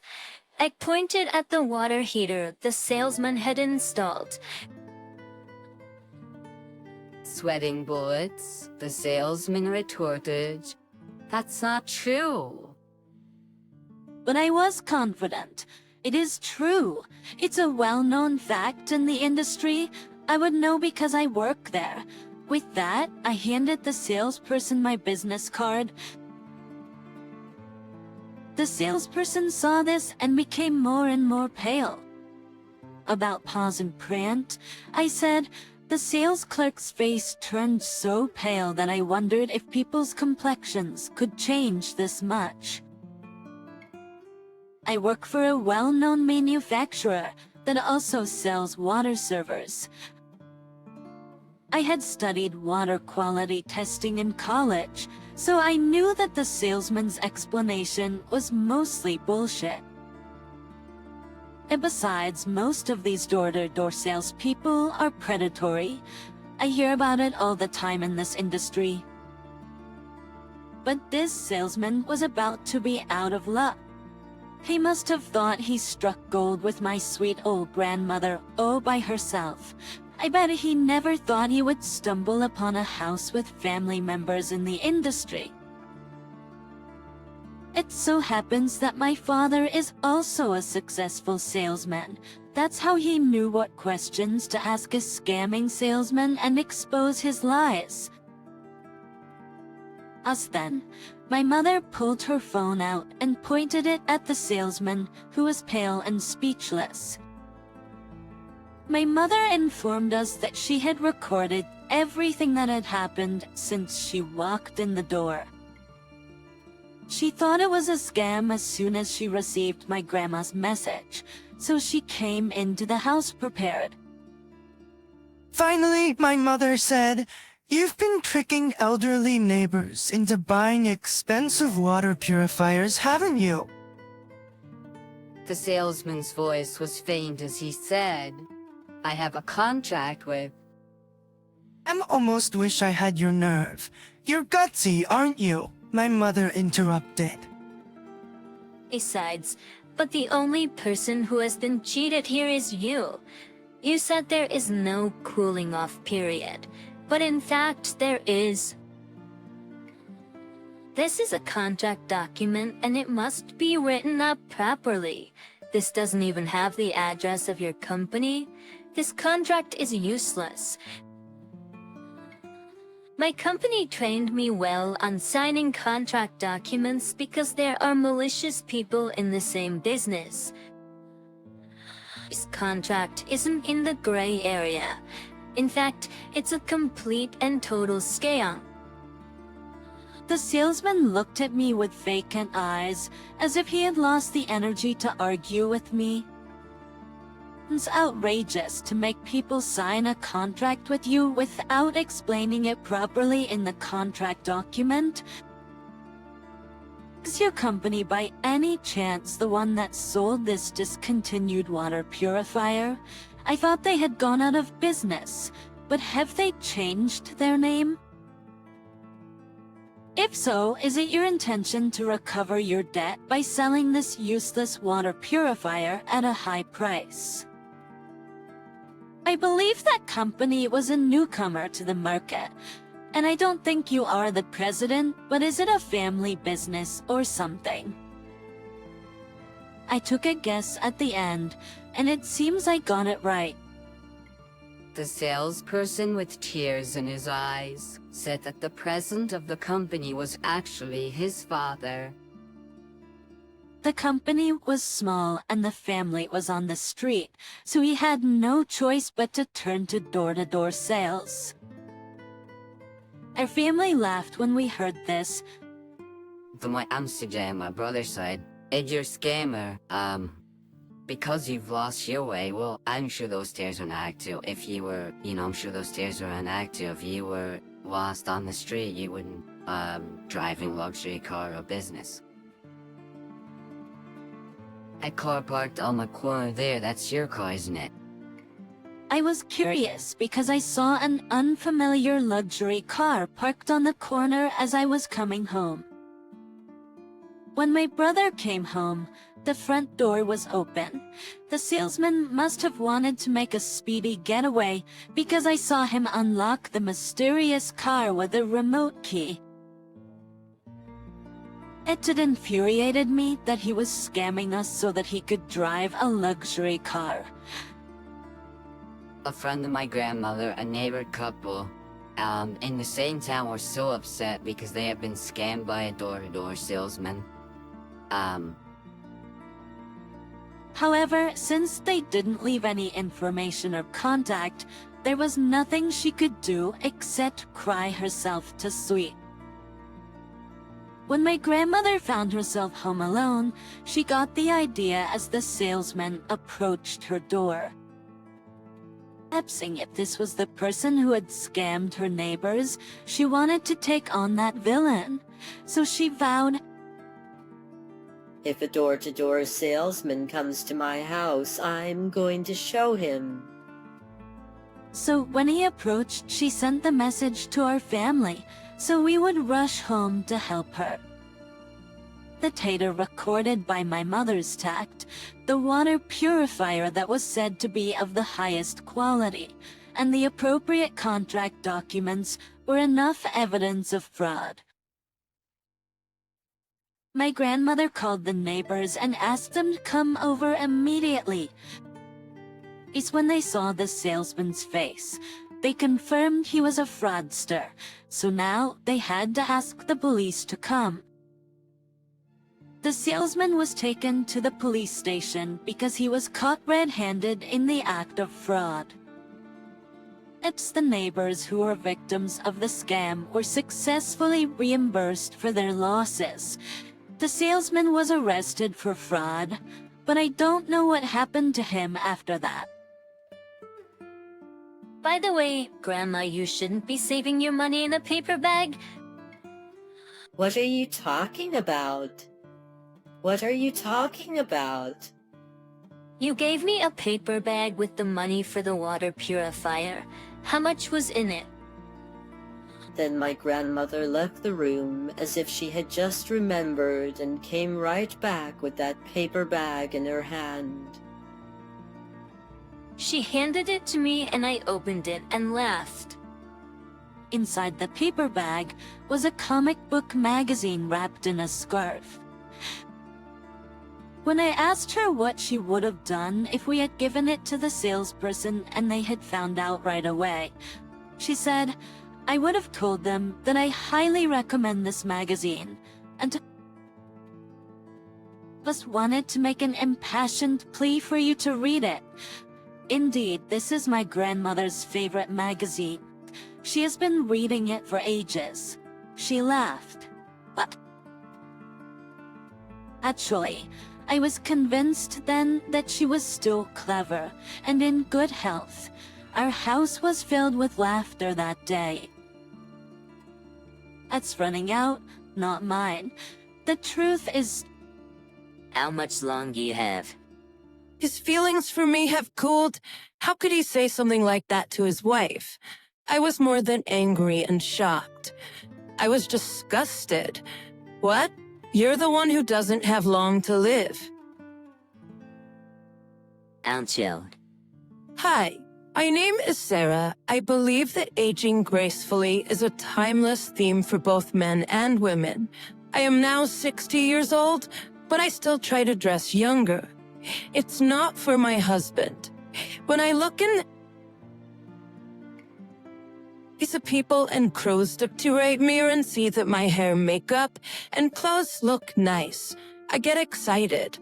People are surprised when I tell them I'm 60, and I'm relieved when they tell me I don't look it. My husband and I have drifted apart, and I'm left wondering why I married someone like him. I work hard in a comic book editor's editorial department. My husband is against me working, despite the fact that I don't make much money. When I look at my husband, who says with a nonchalant expression that men hunt and women do housework, I can only sigh. I'm wondering if we've gone back to the Middle Ages, or maybe even the stone. Since he calls it hunting, I'd like to tell him that even in the animal kingdom, the lioness hunts. I enjoy advising young, aspiring cartoonists with big dreams and working with them to create appealing characters and interesting stories. 60-somethings today are young. I believe the days of just tiring and giving up are over. I still have so much to do, so much to give, and so much to live for. Sing at home after the age of 60 are over. My husband, on the other hand, was unique. How long will you keep working? You're 60 now. Women over 60 are useless. I was irritated, but my husband would never back down. So I was the one who did. Your opinions are so outdated, I said. Your opinions are outdated, I said. I won't forgive you if you neglect your housework because of your job. Says my husband, who believes that housework is solely the responsibility of wives, not seen the news. He looks down on women but also has a weakness for beautiful young women, which is the pattern in some ways. I finished college and got this job. I dreamt of becoming a cartoonist since high school, but I gave up because I'm not good at drawing. So I decided I wanted to help people who are pursuing their dreams. I was so busy with work that I forgot I had turned 40. My relatives approached me about an arranged marriage proposal, and I fantasized about being married. Marriage is an important event in life and should never be rushed. However, I was so impatient, and I thought that I would be single for the rest of my life if I missed this opportunity. I agreed to the matchmaking proposal and married my current husband, who was 41 years old. My husband was hiding his fangs and acting like a gentleman at the time, so I couldn't see his true nature. We didn't have children because we were both over 40, and I had no intention of quitting my job. My parents are in their 80s, but unlike my husband, they seem to be aware of the times and never ask me to have their grandchildren. We women want to have children but are unable to do so. Why don't you have children yet? If they would never say something like that. My parents know that's hurtful. Recently, my husband has been looking at his phone and sneaking around a lot. I thought maybe he was cheating on me, but the fact that I didn't feel angry shows that my feelings for him have completely faded. My mother-in-law, who lives nearby, paid us a visit one day. My father-in-law died 3 years ago, and my mother-in-law now lives alone. She's 85 years old, but she has always been stubborn, and my husband can't get enough of her. It's not because he respects her so much, but because she is wealthy. She has about $200,000 in savings. Because I'm an only child, I'll get her property. I hope she dies soon, stingy woman. I couldn't believe what I was hearing.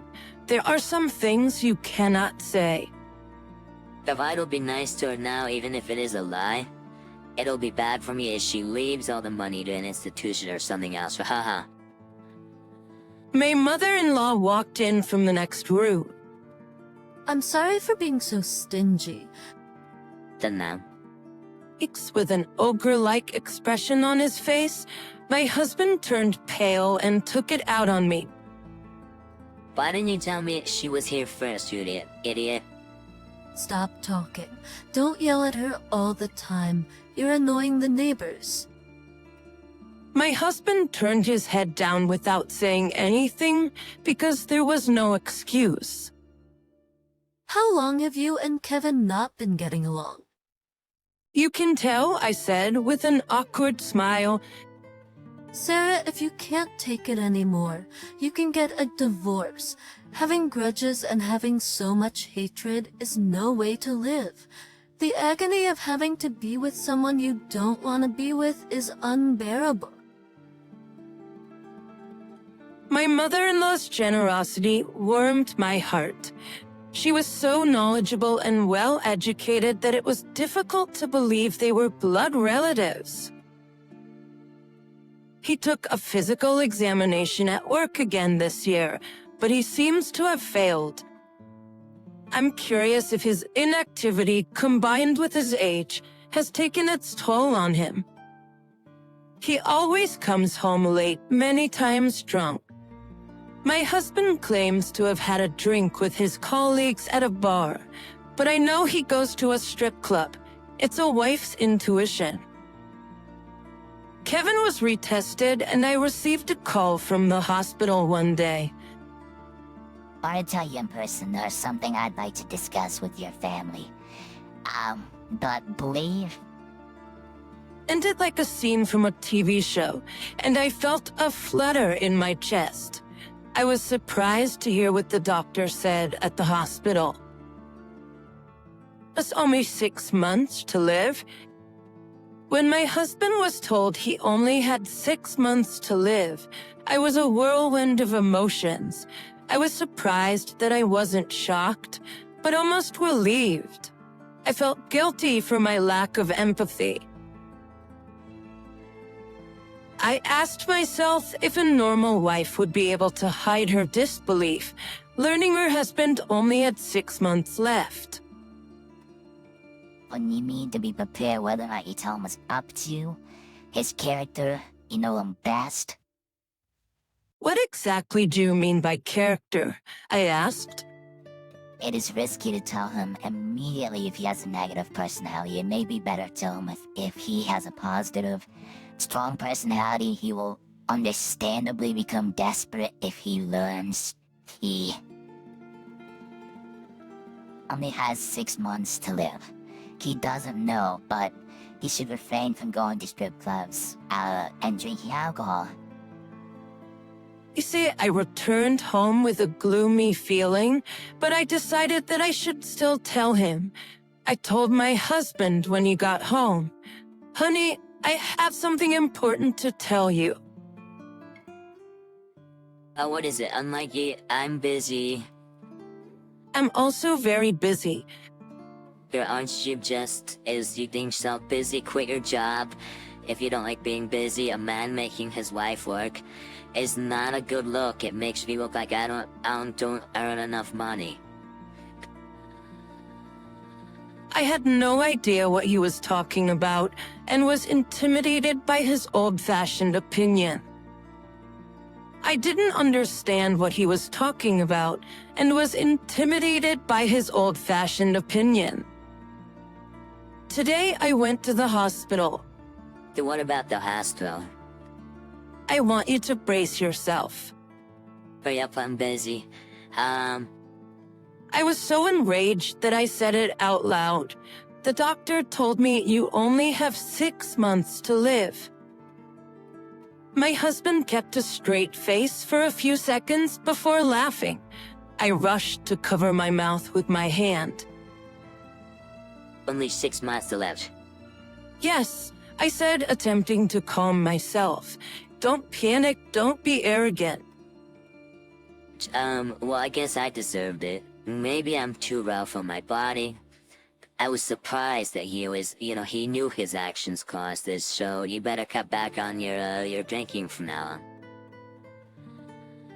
Shut up. Drinking is part of the job. Women have a bad habit of thinking it's just for fun because we've had a drink. I'm going to continue drinking. You shouldn't. Come home right after work. My husband smiled big. Wait, you're not gonna tell me that, and you want more time together because I only have 6 months to live, are you? I would never dream of it, but I was forced to play the good wife. Of course I do. I'd like to spend more time with you. Well, dear fool, I don't have that much time. Honey, I was about to say something significant when he cut me off. That's all there is to it. Time is money, and I'm squandering at you. How could he say something so hurtful without hesitation? But I didn't say anything else. As to rations, I went into my husband's study to check on him, concerned that he might be depressed. I could hear him talking to someone else. I didn't understand what my husband was saying at first. These 6 months, he said. My mother's 85 years old and has life insurance, and she'll be gone soon. Amy, come live with me after she dies. I'd like to restart my life. Peter, I was taken aback. My husband has made a terrible mistake, but my rage reached a boiling point when I overheard his conversation with Amy. I just couldn't bring myself to say the truth. He was messing with me. I can't stand hearing him talk about his mother like that. I care about her. You'll see things your own way your whole life, even if it is only 6 months. My husband didn't come home late. He didn't come home at all after I told him about his life expectancy. Sometimes he lies and says he's on a business trip. I'm shocked. He wears flashy clothes, buys expensive watches, and seems to spend tons of money every day. He also buys a lot of gifts. My husband has been buying a lot of gifts. He doesn't have much money, so I'm worried he might be relying on my insurance money after I pass away. His behavior has been less than human. It's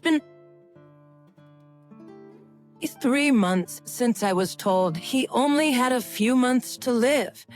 I asked him if something was wrong with his body, but he just shrugged it off. Recently, I've noticed that he's been feeling tired and sluggish. Just climbing up the stairs at the station leaves him out of breath. I suggested that he should drink less, but he got angry and told me that drinking is a necessary part of his job. I did not want to argue with him, so I let it go. He called me a nag and told me to go to hell right in front of my mother-in-law. My mother-in-law was standing directly behind him and heard everything. She looked at him suspiciously, but he just lowered his head and didn't say anything. He left without saying goodbye. 4 months have passed since he was told he only had a few months to live. Been coughing more often, missing work, and his blood pressure is low when it's usually high. He almost fell down the stairs the other day. He still insists on traveling for business. I don't just understand why he's still going on business trips when he's not well. He spends his last days with his mistress, not his wife. He only has a few months to live and he's cheating on his wife. He claims that his hands and feet are always cold and that he's in pain all over, even on hot days. If he's not feeling well, he should probably refuse to go on business trips. But when I suggested that, he got angry and yelled at me. I tried not to laugh because I felt sorry for him, but I'm not sure if I should tell my mother-in-law the truth. She's always been kind to me since the wedding. I've been feeling tired and sluggish lately. Just climbing up the stairs at the station leaves me out of breath. My wife keeps telling me to drink less, but I can't help it. Drinking is unnecessary. part of my job. I don't want to hear any depressing things. My mother-in-law was standing right behind me when my wife called me a nag and told me to go to hell. I didn't mean to call her an old hag. I was talking about my boss. I left without saying anything. I still have to travel for business, even though I'm not feeling well. I don't want to let them down. I'm in pain, and my hands and feet. I'm always cold, even on hot days. I wish my wife would understand and be more supportive. Do you mean me? The old hag. That's not very nice. Are you talking about me? No, I didn't mean you. I was talking about my boss. I'm sorry if I upset you. My husband left without saying anything. 4 months have passed since he was told he only had a few months to live. He said he'd been coughing more often and missing work. His blood pressure is low and he almost fell down the stairs the other day. I'm worried about him, but he still insists on traveling for business. I don't understand why he's still going on business trips when he's not well. He spends his last days with his mistress, not his wife. He only has a few months to live and he's cheating on his wife. I want to know if I should tell you the truth. You've always been kind to me since the wedding. Then I had an unexpected visitor. I had never seen a young woman like her before. What is your name? Hey, I'm Amy. Kevin is in pain. I think it's stress. Please divorce him. I laughed at her audacity. This is insane to say things like that openly to his wife. You only have one life. It's foolish to be tied down by marriage these days. I realized something. I'm not worried about that. I'm not sure if he'll go to heaven or hell because I'm not the devil. The devil, huh? You're funny, man? I'm not trying to be funny. How old are you? 29. I couldn't believe it. 29? She's more than 30 years younger than me. What do you do for a living? He came to see me at work. He's very nice. Why would you date him? Kevin is tough and competent. Stop. I smiled as I looked at her. If you keep talking, I'll strangle you. Tessa? It's not funny. When I met you for the first time today, I was honestly surprised at how different my impression of you was. What did my husband say about me? Did he call me a witch? Amy burst out laughing. He never said anything negative about you. I just assumed you weren't this nice. I wasn't going to be flattered by her compliment, but I was starting to think maybe Amy wasn't such a bad person. I, of course, don't like his mistress, but if I were a man, I might get swept away by her kindness, too. There will be a time when your genuinity is questioned. Her head-tilting gesture is also adorable.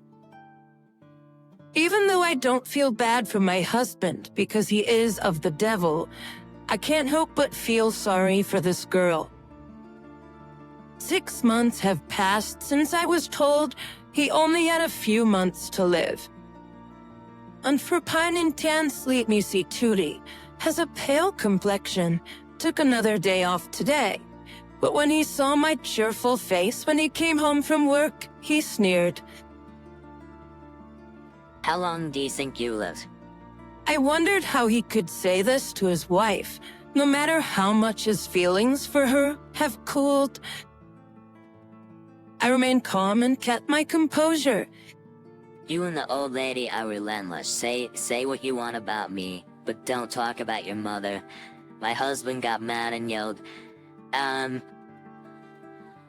Don't worry, you don't talk about your mother.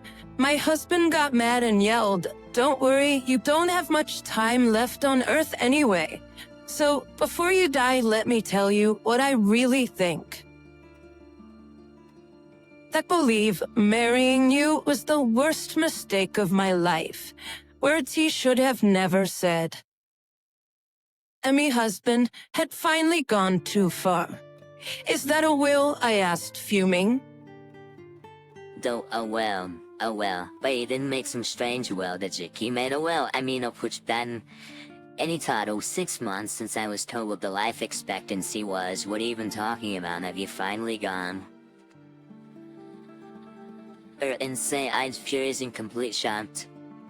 Kevin stiffened and kept a straight face for a moment, but then he scoffed. You're not making sense. You've lost it. You need to go to the hospital. She's not making sense. You've lost it. Why? And you've lost it. You need to go to the hospital. Kevin walked into his study. He passed out in the house the next morning. I immediately called an ambulance, called my mother-in-law, and went to the hospital. When the exam was finished and my husband found out the truth, he blew up and yelled at me in front of the doctors and nurses. Why didn't you tell me this? Why didn't you tell me this? Roger, I warned you, it was 6 months ago. Don't lie to me, that was about you. But lie to me, that was about you. My husband was taken aback when he remembered our conversation 6 months earlier. I didn't tell him who had been told about their life expectancy at the time. I was also here the devil. Sam, please be quiet. This is a hospital. Oh, you should stay out of it. You both are in on it. He pointed at the doctor and the nurse. It was a mess and my husband was going crazy. Oh no, if I stay here, I'll be killed. You're talking too much. Shut up, I don't believe you. My husband escaped the hospital room despite the nurse's efforts to stop him. I had no intention of stopping him. I went home after apologizing to the nurses and doctors on behalf of Kevin. My husband returned home a few days later, pale-faced. When I told Amy the truth, she told me that she had told him to leave me alone. I looked at Amy's expression and knew it might be true. I would have preferred her to have just told me he was leaving me, but Amy was married. It's not uncommon for strippers to lie about being single. Amy's husband had recently been released from prison. When Amy's husband discovered she was cheating on him, he choked her and she told him about my husband. And Salker, he's threatening to drown me alive. How can I save you from such a terrifying man? How can you be so calm when your husband is in danger? How can you say that? Shouldn't you go abroad? I don't have enough money. He's gonna be a... I found out he had spent all of his savings and was planning to get by on the insurance money coming in. It's not a surprise that he blew so much money so fast. He always went on business trips or really traveled with Amy and probably paid for everything. Ruby also as I was her starting nurse. Could you please give me some money? I don't have any. Please buy it from Mom. She won't lend it to me if I ask. She's a stingy old lady. Why don't you ask your boss? Oh no. My husband glared at me, startled and flustered like a cartoon character. I told you, let me know ahead of time if you are coming over. Is it on purpose? Only gave you 6 months to live, and that was 6 months ago. You'll be gone soon, right? My husband and I were both shocked at his mom's cold-blooded comment. You could say that to your own son. How many times have you said that to your mother? My husband was unable to respond. Kevin, please apologize to Sarah. Then we can discuss it. I don't want to see your face. Get the hell out of here. This is my house. Get the hell out of here. I don't want to see your face. The way. I'm cutting ties and will be living with my daughter. Awesome. Then daughter? Kevin is an only child. When I looked surprised to hear my mother-in-law had a secret child. Sarah is my daughter? Do you have a problem with that? My husband rolled his eyes. Actually, I was about to cry, but I managed to keep it together. My husband and mother-in-law are blood. We wouldn't be family if I divorced my husband. But my mother-in-law still claims me as her daughter. She has shown me this since the day we got married. She loved me like I was her own daughter. Her love was genuine. My husband, who had lost his color, fixed his gaze on his mother. What are you talking about? Your only son or your daughter-in-law? I don't have to tell you which one is more important. Of course I would choose Sarah. I don't claim a child who cheats on his wife with no remorse. Is in disbelief of his mother's words. My husband walked into his study, silent. I quickly packed my things and moved in with my mother-in-law. Fortunately, I was working and my mother-in-law had savings. As she advised, I divorced Kevin and cut him off. I wonder if he will be okay, even though he deserves it. Which will kill him first, the goons or sickness? But I'm really concerned about Amy. Your marriage is a close relationship, and the most important part is love. If love fades, a marriage will end quickly. So, was this marriage a mistake? Well, I met my mother-in-law through it. We act like a real parent and daughter, and we live a happy life together. I'm sorry parents were confused at first, but when I told them about the ordeal, they understood. I am content. Happiness is not something you can get from others. You have to find it yourself. Listen and swear to their fiancé parents that they will make their daughter happy. But I don't expect men to make me happy. We are the source of our own happiness. Inside the envelope. Here's a celebration gift, $2K. After giving birth and returning to my husband's family home, my mother-in-law handed us an envelope with $2 as a baby gift. I checked the contents and then threw the envelope into the trash. Was there payback for enduring days of being belittled by my mother-in-law and senior employees? Oh, what are you doing? Apologize to Mom. I scolded my flustered husband. Can you say the same after seeing this? My husband, after checking the envelope's contents, glared at his mother with an anger he'd never shown before. And then he made a decision. I am Scarlett Wood, 28 years old. I had an arranged marriage with my husband, Elijah. Elijah, 2 years older than me, is the eldest son of a Japanese sweets shop and was raised strictly as the heir. But he is a very gentle and kind person. From the moment we first met, I was drawn to his kindness. I work as a Japanese sweets artisan. Will you help make my dream come true?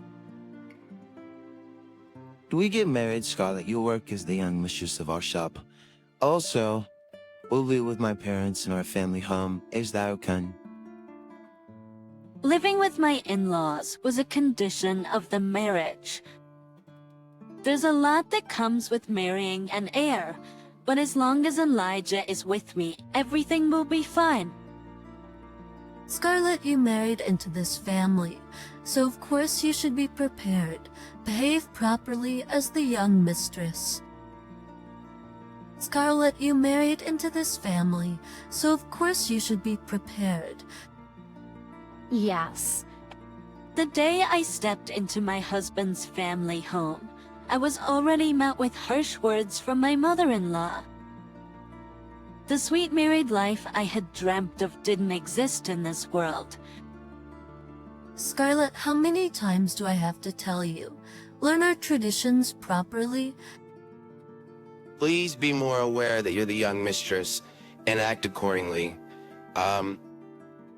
So hard to play style. It's so hard on headmistress to have someone like you marry into our family.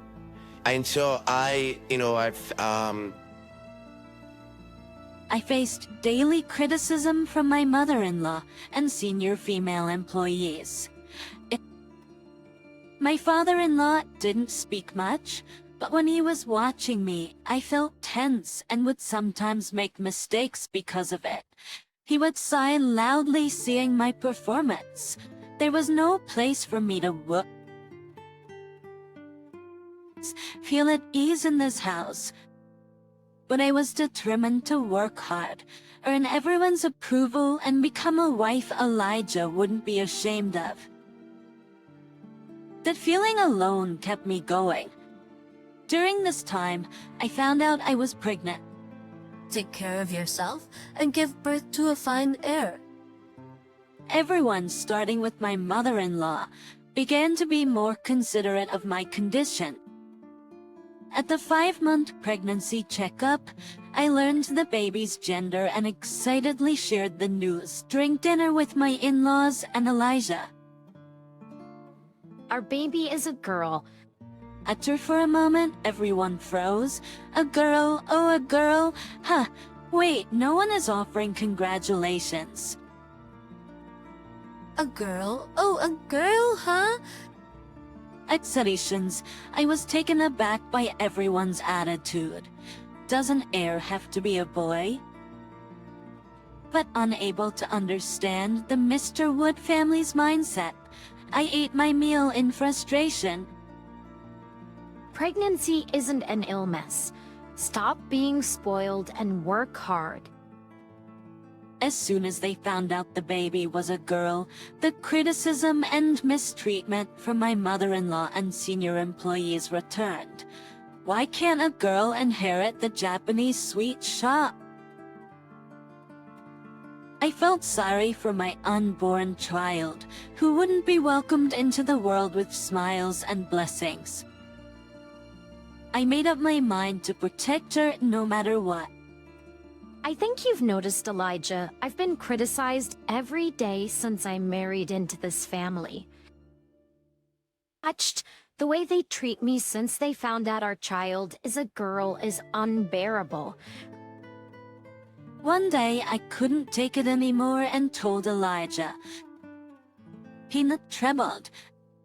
The Scarlett, I'm sorry, I'm still in training.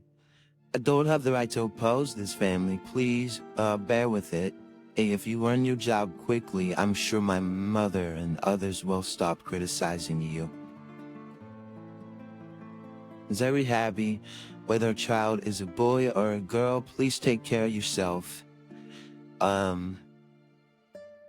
With that, Elijah quickly went to take a bath. Though he tried to be considerate, I was shocked by how unreliable Elijah was. But I rubbed my belly and thought, I can't let this get me down. I'm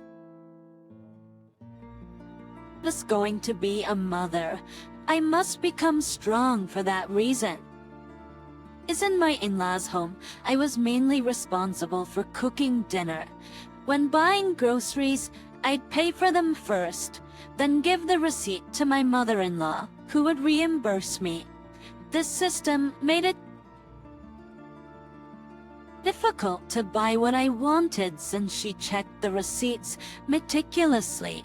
Because of this system and my mother-in-law's thorough examination of the receipts, it was hard for me to buy the things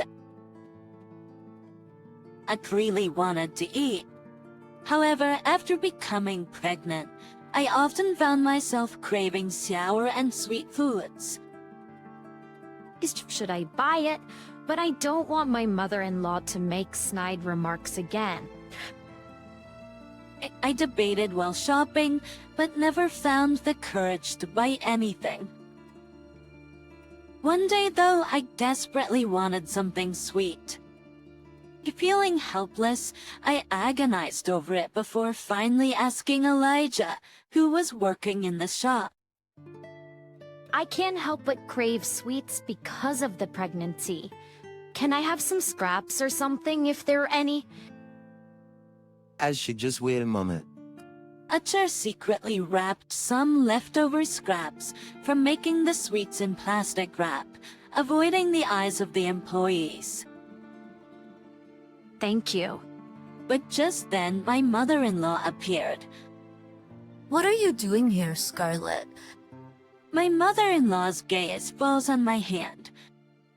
Well, how shameless. This is the workshop for the artisans.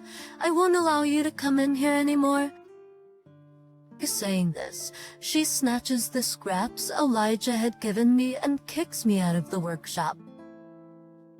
One day, as I open the fridge to prepare dinner, I find it packed with high-end ingredients like luxurious Wagyu beef that I've never seen before. Because I can't use the fridge's contents without my mother-in-law's permission, I ask her for confirmation. Can I use the food in the fridge? What are you talking about? That's for Natalie, who's coming back the day after tomorrow. Don't you dare use it. Natalie is Elijah's sister. She married into a farming family, and now 3 months pregnant and suffering from morning sickness, she's apparently coming back to her parents' house, returning home just 3 months into her pregnancy. I'm 7 months pregnant and I've been used and abused. Being told pregnancy isn't an illness. I have a lot on my mind, but the more I think about it, the more miserable I become. So I pull myself together and prepare dinner using other ingredients. On the day Natalie returns home, my mother-in-law is in high spirits for mourning. She had originally opposed Natalie marrying into a farming family, and seems overjoyed to have her back home after a long time. I'll cook dinner today, Scarlett, so you can go and take a leisurely walk. Unusually, my mother-in-law is kind. Usually, I'm busy in the evenings and can't take leisurely walks, so I decide to take advantage of her offer. The sky is so high. The sky I look up at after a long time is dyed red, and it warmly envelopes me. But when I suddenly touch my belly, I feel the baby move. Mommy will work hard for you, so come out healthy and strong, I whisper to my unborn child. Mommy will work hard for you, so come out healthy and strong. What a delicious smell. When I return home, I'm greeted by the aroma of grilled steak. As I try to enter the living room, I hear voices from inside. Natalie, eat a lot for the sake of your baby. Peeking inside, I see my mother-in-law has lined up a variety of dishes in front of Natalie. At the table, my father-in-law and Elijah are silently eating steak. Do a Scarlett's portion. The moment Elijah says this and looks up, her eyes meet. Oh, don't worry, I made some stew for her. Is at my mother-in-law's reply, Elijah says nothing and looks away from me. There's no steak for me. I can't take it anymore and quietly go to our bedroom, trying not to draw attention. He says I'm pregnant, just like Natalie. Yet no one tells me to eat a lot. Seeing the reality that I'm being excluded, I can't hold back my tears any longer. Why do I have to suffer like this? His unborn child nor I are welcomed in this house. I just want to leave this place. My tears keep flowing endlessly. I secretly bite my portion. It's cold, but I'm sorry for making you feel even sadder with my sister here. I should be more assertive, but I'm not good with my mom and sister. My mom struggled with my grandma, so she probably thinks this is normal for a mother-in-law and daughter-in-law relationship. My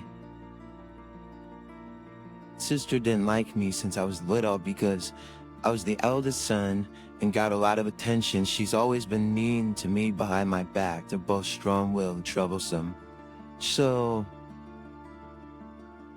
honestly, I don't want to deal with them,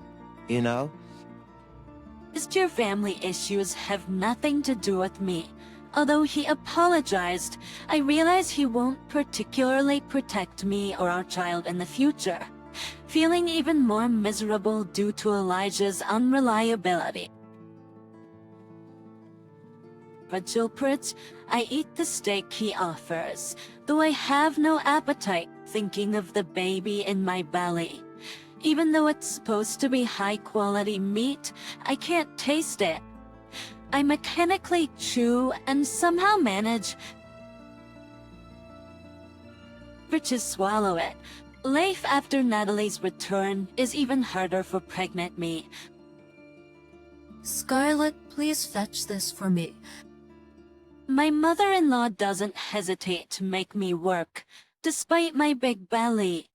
Natalie, you should rest until your morning sickness subsides. Meanwhile, Natalie takes advantage of being pampered by her parents and lounges around the house all day. We're both pregnant, but even though my belly is much bigger, it's frustrating. But for now, I have to quietly endure it. Scarlet, I brought some pudding for you. The fact that Elijah started secretly buying me food I wanted to eat, because he must have felt sorry for the unbearable treatment I was receiving, was at least a small comfort. One day I happened to see that Natalie's room was filled with high-end branded baby products and maternity items. I had held back and bought everything at a cheap store on the outskirts of town. Both our children will be grandchildren to my in-laws. So why is there such a difference? I tried not to care, but it made me very sad.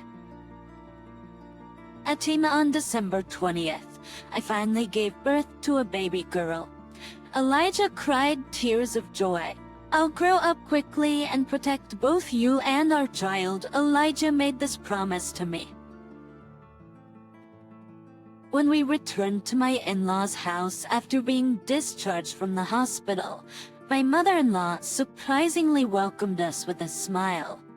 Let me hold her for a bit. I handed the baby to my mother-in-law. As expected, she was skilled at soothing the baby since she had raised 2 children herself. I guess she loves her grandchild after all. I felt a little relieved seeing my mother-in-law's very early demeanor.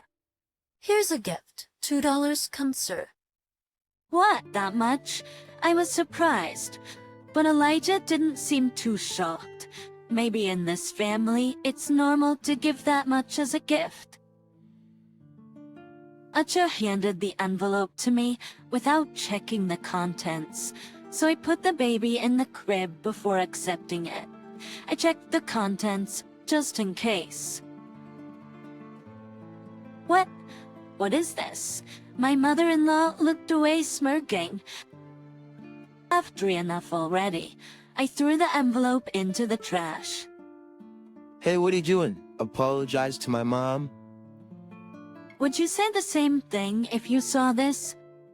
I picked up the discarded envelope and showed Elijah the contents. Upon seeing it, Elijah furrowed his brows. Unbelievably, instead of $2, the envelope contained a bundle of receipts and invoices for luxury food and maternity items that my in-laws had prepared for Natalie. What's the meaning of this, Mom? Even Elijah raised his voice. It's only natural for the eldest son's family to pay for our household expenses. Epsi Christian, it's only natural for the eldest son's family to pay for our household expenses. My mother-in-law shamelessly spouted nonsense. Why should we have to pay for the maternity items and baby gear meant for Natalie, who had married into our family? I can't stay silent any longer. I made up my mind to leave this house with my child. At that moment, Elijah's low voice echoed, "I'm leaving this house." What? The room went quiet and everyone, including me, looked at Elijah. Elijah glared at his mother with a rage I'd never seen before and said, "What do you think we are?" I'll always interfere with the store. I was put in charge of I've always been unhappy with it. But as the eldest son of this confectionery shop, I thought I'd endure it until I became a capable person to at least protect the shop. However, I've reached my limit. Our family is leaving this house. I won't take over the shop. Thank you for everything. Elijah suddenly deeply bowed to his parents. My in-laws were speechless at the unexpected turn of events, and eventually left the room silently. I'm truly sorry for everything. I'll protect you and our child. I decided to leave this house on my own. But will you stay by my side? Yes, thank you for protecting us. Let's overcome any difficulties together as a family of 3. From the next day, Elijah started looking for a new home, and a week later, our new life as a family of 3 began. Our new home was a small 2D apartment, but it was a very happy and comforting space for me. Just make sure you eat a lot and sleep well when you can. And to my surprise, our new home was only a 5-minute walk from my parents' house. Aisha is really a wonderful person. It's rare for someone to admit their weakness and ask for help as an adult. I cried at my mother's kindness. Elijah occasionally gets messages from his mother asking to show their grandchild, but he seems to only send pictures. After discussing as a couple, we decided that our family and his parents should keep a distance for a while, and we never told them our new address. Thanks to that, we were able to live peaceful days. I'm figuring starting my own business. Even though the path to inherit his family's business had been closed off, Elijah, who had been fascinated by traditional Japanese sweets since he was a child, had not given up on being involved with his dream of sharing the beauty and delicate taste of Japanese sweets with people all over the world, which he had shared with me before we got married, was still alive in his heart. To make that dream come true, Elijah decided to start an online store for Japanese sweets. A people a solution, I was inspired by him. I wanted to help him achieve his dream too. With that thought in mind, I wondered if I could utilize the experience I had gained while briefly involved in making Japanese sweets at my in-laws' house, and I brainstormed in between housework and childcare. Look at the beautiful Japanese sweets Papa made. One day, I showed our child the Japanese sweets he had made. Although our 0-year-old child couldn't eat them yet, their eyes sparkled, and they laughed excitedly at the sight of the gentle colors unique to Japanese sweets.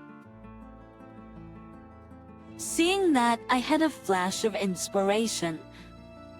What about Japanese sweets that even babies can eat? In my head, I pictured cute baby smiles and Japanese sweets overlapping. As soon as I told Elijah, he agreed, saying, that's a great idea, and incorporated my suggestion. We focused on developing Japanese sweets that utilize the natural sweetness of ingredients like sweet potatoes, instead of sugar, and the gentle colors of the ingredients themselves without using food.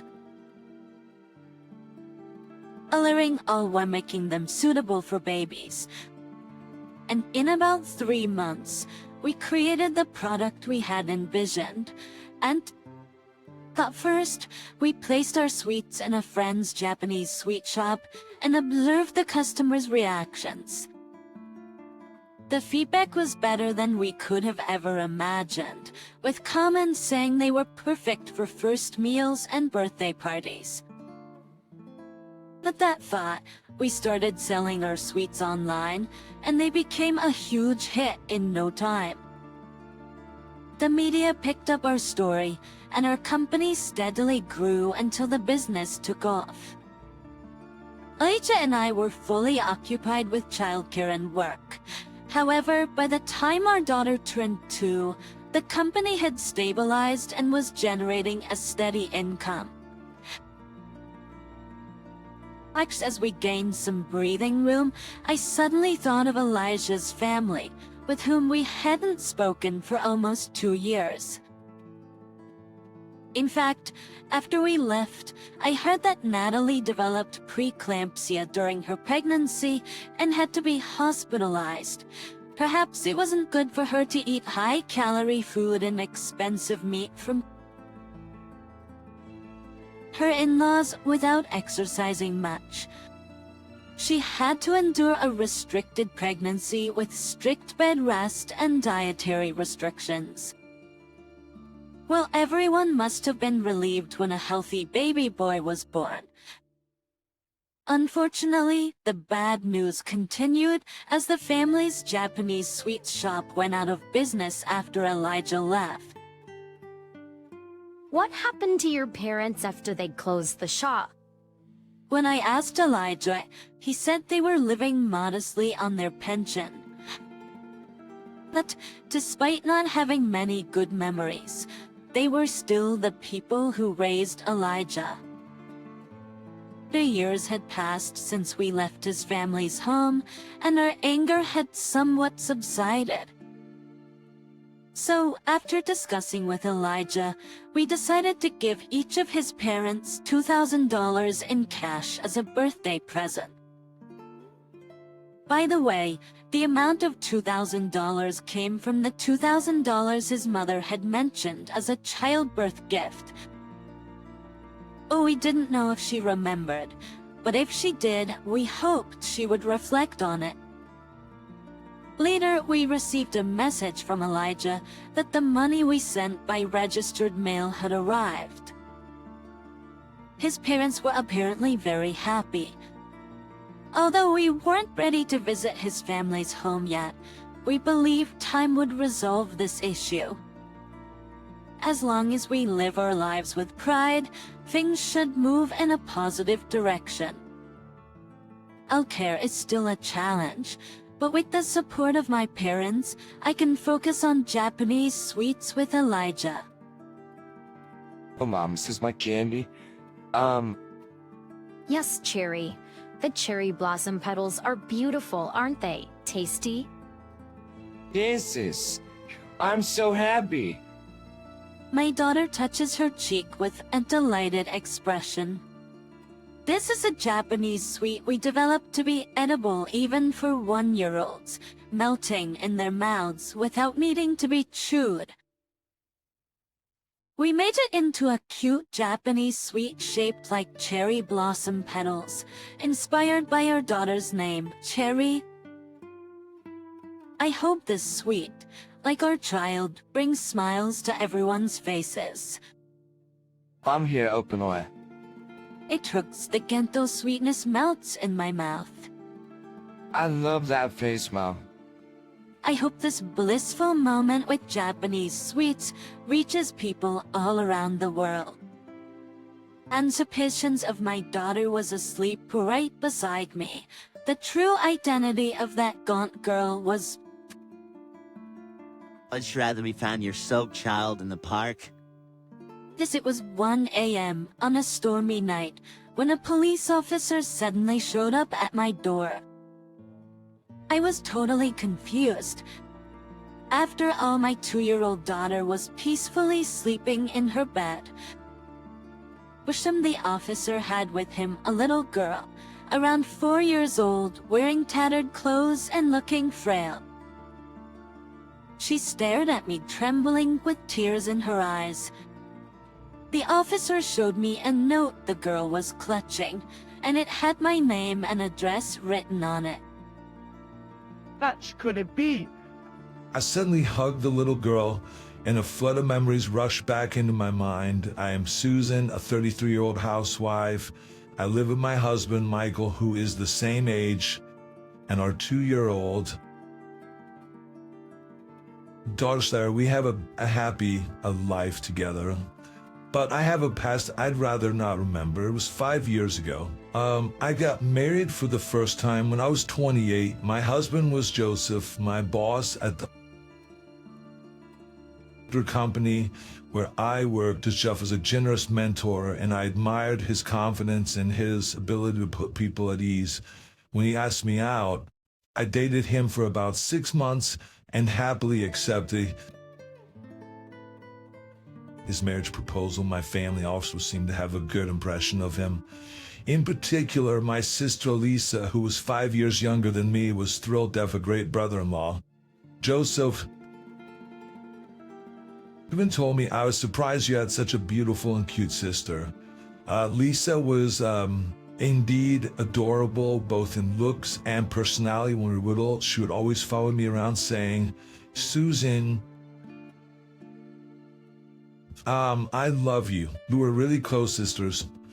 After getting married to Joseph, Lisa started coming over a new home more frequently. Lisa was fond of Joseph, and my husband seemed to enjoy their attention, but my intuition eventually proved correct. One day they both vanished hand in hand. They left behind a note saying, "Susan, I'm sorry," along with filled out divorce papers. Life can be dramatic, but who really goes through something like having their husband and sister fall in love? Why couldn't they have just been honest with me? I would have been willing to let Lisa have Joseph if I could utterly despise them. Maybe it would be easier, but in my case, that wasn't how I felt. I filed for divorce immediately, ending my brief marriage within a year. The one who saved me from the depths of despair after being betrayed by my loving husband and sister was my current husband, Michael. We had originally met in a college club. Michael proposed to me 3 years ago after putting me through my recovery, and we remarried. Our daughter Sarah was born, and life had been peaceful. Then it happened. Suddenly at 1 a.m., our doorbell rang incessantly. Despite a raging hurricane outside, I got out of bed after patting my sleeping daughter's head, wondering what on earth was going on. With my husband away on business, I peeked outside cautiously and found the police. As if we're standing there, "We found your soaking wet child in a nearby park," he said. "What's?" I replied. "My daughter's sleeping in her bed right now." "That's strange." Officer said, "The child has a note with your name and this address. Could you please open the door to confirm?" When I opened the door, standing there with a police officer and a skinny, drenched little girl about 4 years old, she was dressed in tattered clothes. When I opened the door, standing there were the police officer and a skinny, drenched little girl about 4 years old. She was dressed in tattered clothes. The note she clutched read, "Please take care of this child." Italics to recreate, and the handwriting looked familiar. I couldn't help but kneel down and take her icy, cold hand. Tears filled her eyes as she stared at me and shivered. This girl is... Suddenly, I hugged her tightly. Memories flooded back to me. I used to hug my younger sister Lisa, who was 5 years my junior, just like this. The child was the spitting image of Lisa, and there was no mistaking that the handwriting on the note was hers. I told the police. This child is likely my sister's. But what was such a small child doing alone in a park in the middle of the night? What's your name? Jennifer, a different take, man. Jennifer, why were you in the park? He came to this house with Mom. Then Mom disappeared, so I was looking for her. Young Jennifer couldn't explain any further. Institutions are mommy worried. Jennifer shivers every time the howling wind and rain intensify. You'll be alright, I softly assure her. She's soaked. If I don't get her into a warm bath and change her clothes, she'll catch a cold. I had some larger clothes a friend had given me, which their kids had outgrown. I got those ready for her. While I'm helping Jennifer out of her clothes in the bathroom, I let out an involuntary gasp. Upsick, unbelievably, her body has multiple bruises, as if she's been pinched and slapped. And my heart tightens thinking what she's been through with such a small body. To top it off, she's wearing a handmade charm hanging from her neck over her undershirt. Curious as I am about it, I put it aside for now and get her into the bath. After the bath, when I comb her hair and dress her in clean clothes, Jennifer looks remarkably refreshed and adorable. She's thin, but she strongly resembles my sister Lisa when she was young. I'm convinced Jennifer is Lisa's daughter. I tuck her into bed, wrap her in a blanket, and hug her. Rest easy, good night, I say. She murmurs, so warm. And reassured, falls deeply asleep. The pincetic to Lisa's sectional leader. When next morning, Jennifer and Sarah are still sleeping. My mobile phone rings. An unknown number. Cautiously I answer. No one speaks, but I can hear faint breathing. Lisa, is that you? Oh, it's me, Joseph. Long time. Glad your number hasn't changed, Susan. It's my ex-husband, Joseph. What do you want now? Strange question, but are you taking care of a girl?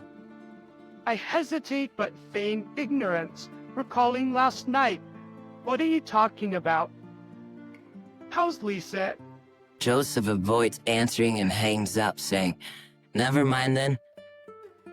Lisa's two questions and truth. After Jennifer had gone to sleep, I had opened the charm and found a letter inside it. It read, "Susan, I'm sorry. I know I can't ask for favors now, but please take care of my daughter. Jennifer?" Additionally, the letter had shocking revelations that left me trembling with anger. It also provided the location of the bar where my sister works, so I decided to go meet her. I'll leave Sarah and that's Jennifer with my mom at our family home. Seeing Jennifer, my mom softly holds her and says, "She looks just like Lisa," tears filling her eyes. Just a week ago, Lisa suddenly called. She said she wanted to apologize in person and asked for your address. So that's how she found me. I had my reservations, but she seemed desperate and kept insistent at the values, so I reluctantly agreed. You did nothing wrong, Mom. Thanks to you, I might be able to help Lisa. I'm entrusting these kids to you for that reason. So I left my family home and headed to the bar where Lisa works. It was only a 30-minute taxi ride away. Why didn't she ask for help sooner if she lived so close? Actually, I guess Lisa felt she couldn't rely on me no matter how tough things got. The bar was in a quiet corner of the entertainment district. Inside, it was dimly lit and smelled of alcohol and cigarettes. When I asked someone who looked like the owner about Lisa, he called for her right away. Stumbling from the back of the bar, Lisa appeared. The once plump and pretty Lisa I remember was gone. She looked skinny, worn out, and had a sickly complexion. I was lost for words. Lisa, who was still in her 20s, looked like a worn-out woman in her 40s or 50s. Is that you, Lisa? Yes, Susan, I'm sorry. As she finished saying this, Lisa stumbled and collapsed into my arms. That's when the owner coldly said, "She's not feeling well and can't work. Take her home." Seeing his attitude, I could easily imagine the harsh treatment Lisa had been getting here. I immediately took Lisa to the nearest hospital.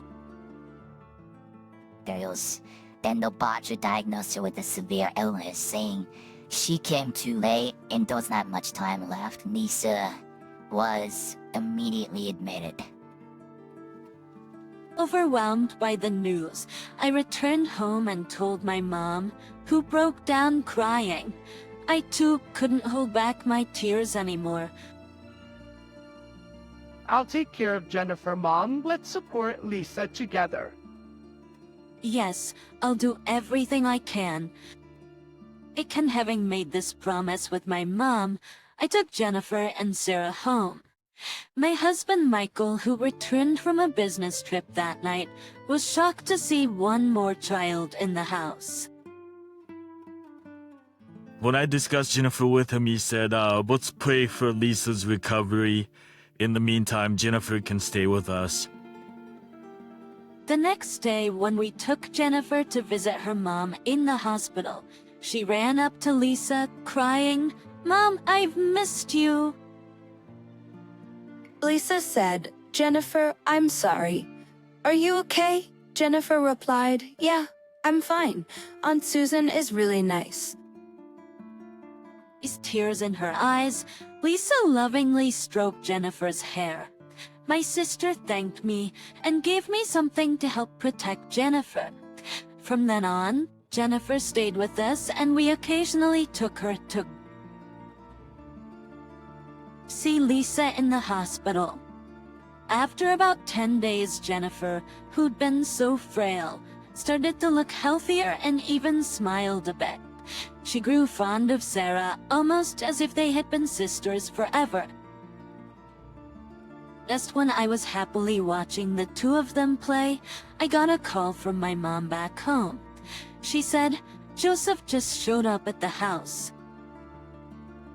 He demanded to know where Lisa and Jennifer are. He said, "Have them over right now?" I got scared and gave him your address. "I'm sorry, get out of there before he finds you." Speaking, I was hurriedly getting the kids ready to leave when the doorbell rang multiple times. I peered outside and sure enough, there he was, face red with anger. Seeing him like this, something in me snapped.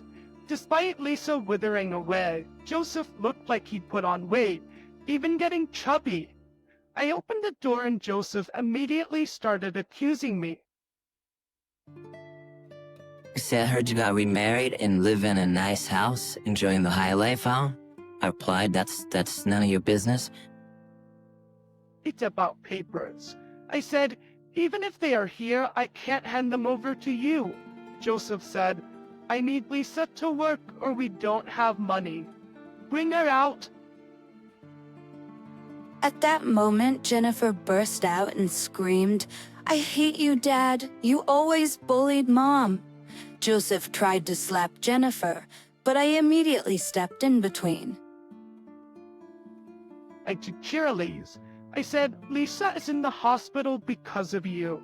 She's sick because you forced her to work and didn't allow her to get medical treatment. So she thought it would be best to entrust this matter to me. He said, Asu and Jennifer are to blame for everything. They were in my life. It's only right that they make amends. He said, you've got to be kidding me. You're the adult here, and you took advantage of a young girl like Lisa. You've done terrible things to my sister and Jennifer. I'll have you prosecuted. He said, no, Lisa came on to me. I had no choice but to get involved. It's all her fault. I said, you've got to be kidding me. You're the adult here, and you took advantage of a young girl like Lisa. You've done terrible things to my sister and Jennifer. I'll have you prosecuted. However, when Joseph heard it, far from showing remorse, he spat out foul words. Apes, you have no proof. Still think so after seeing this. I showed Joseph pictures of Jennifer covered in bruises, as well as medical reports showing Lisa also had bruises all over her body.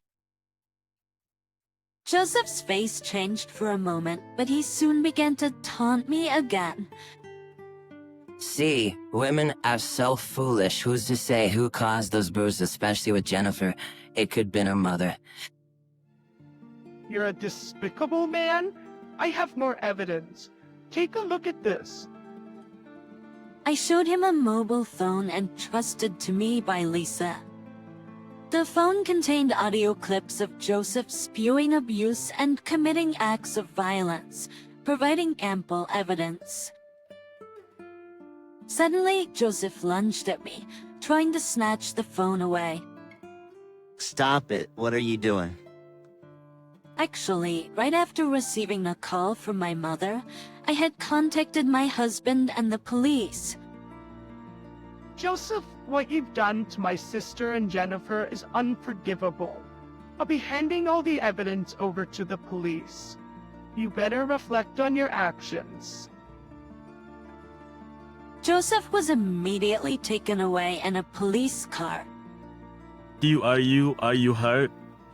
Lisa was barely breathing, but still conscious. Lisa, hang in there. Joseph is arrested now. You're safe. Susan, I'm sorry, I messed up. Just don't say that. I'm the one who introduced you to that horrible man. This isn't your fault, Lisa. Thank you. Please take care of Jennifer. Thank you, please take care of Jennifer. Jennifer. Don't worry, I'll look after her until you get better. You need to hang on. Mom? Jennifer, I'm sorry, I'll be watching over you from the sky. Be a good girl. Mom, I'll be good. I want to be with you, Mom. Jennifer. And with that, Lisa lost consciousness. My sister passed away quietly the next day. Our prayers went unanswered. If I had stayed with Joseph, my daughter and I might have faced a similar fate. I wonder if Lisa became my stand-in. After the trial, Joseph was sentenced to prison, and my parents filed for compensation and child support from Joseph. His parents apologized for their son's actions and offered to cover the costs. They promised to make him work to pay them back after his release. Jennifer chose to live with us, so we planned to adopt her. The compensation and child support will be saved for her future. Now, Sarah looks up to Jennifer like a real sister. Seeing them together reminds me of my own sister and me when we were young. I'm committed to supporting both of them as they grow up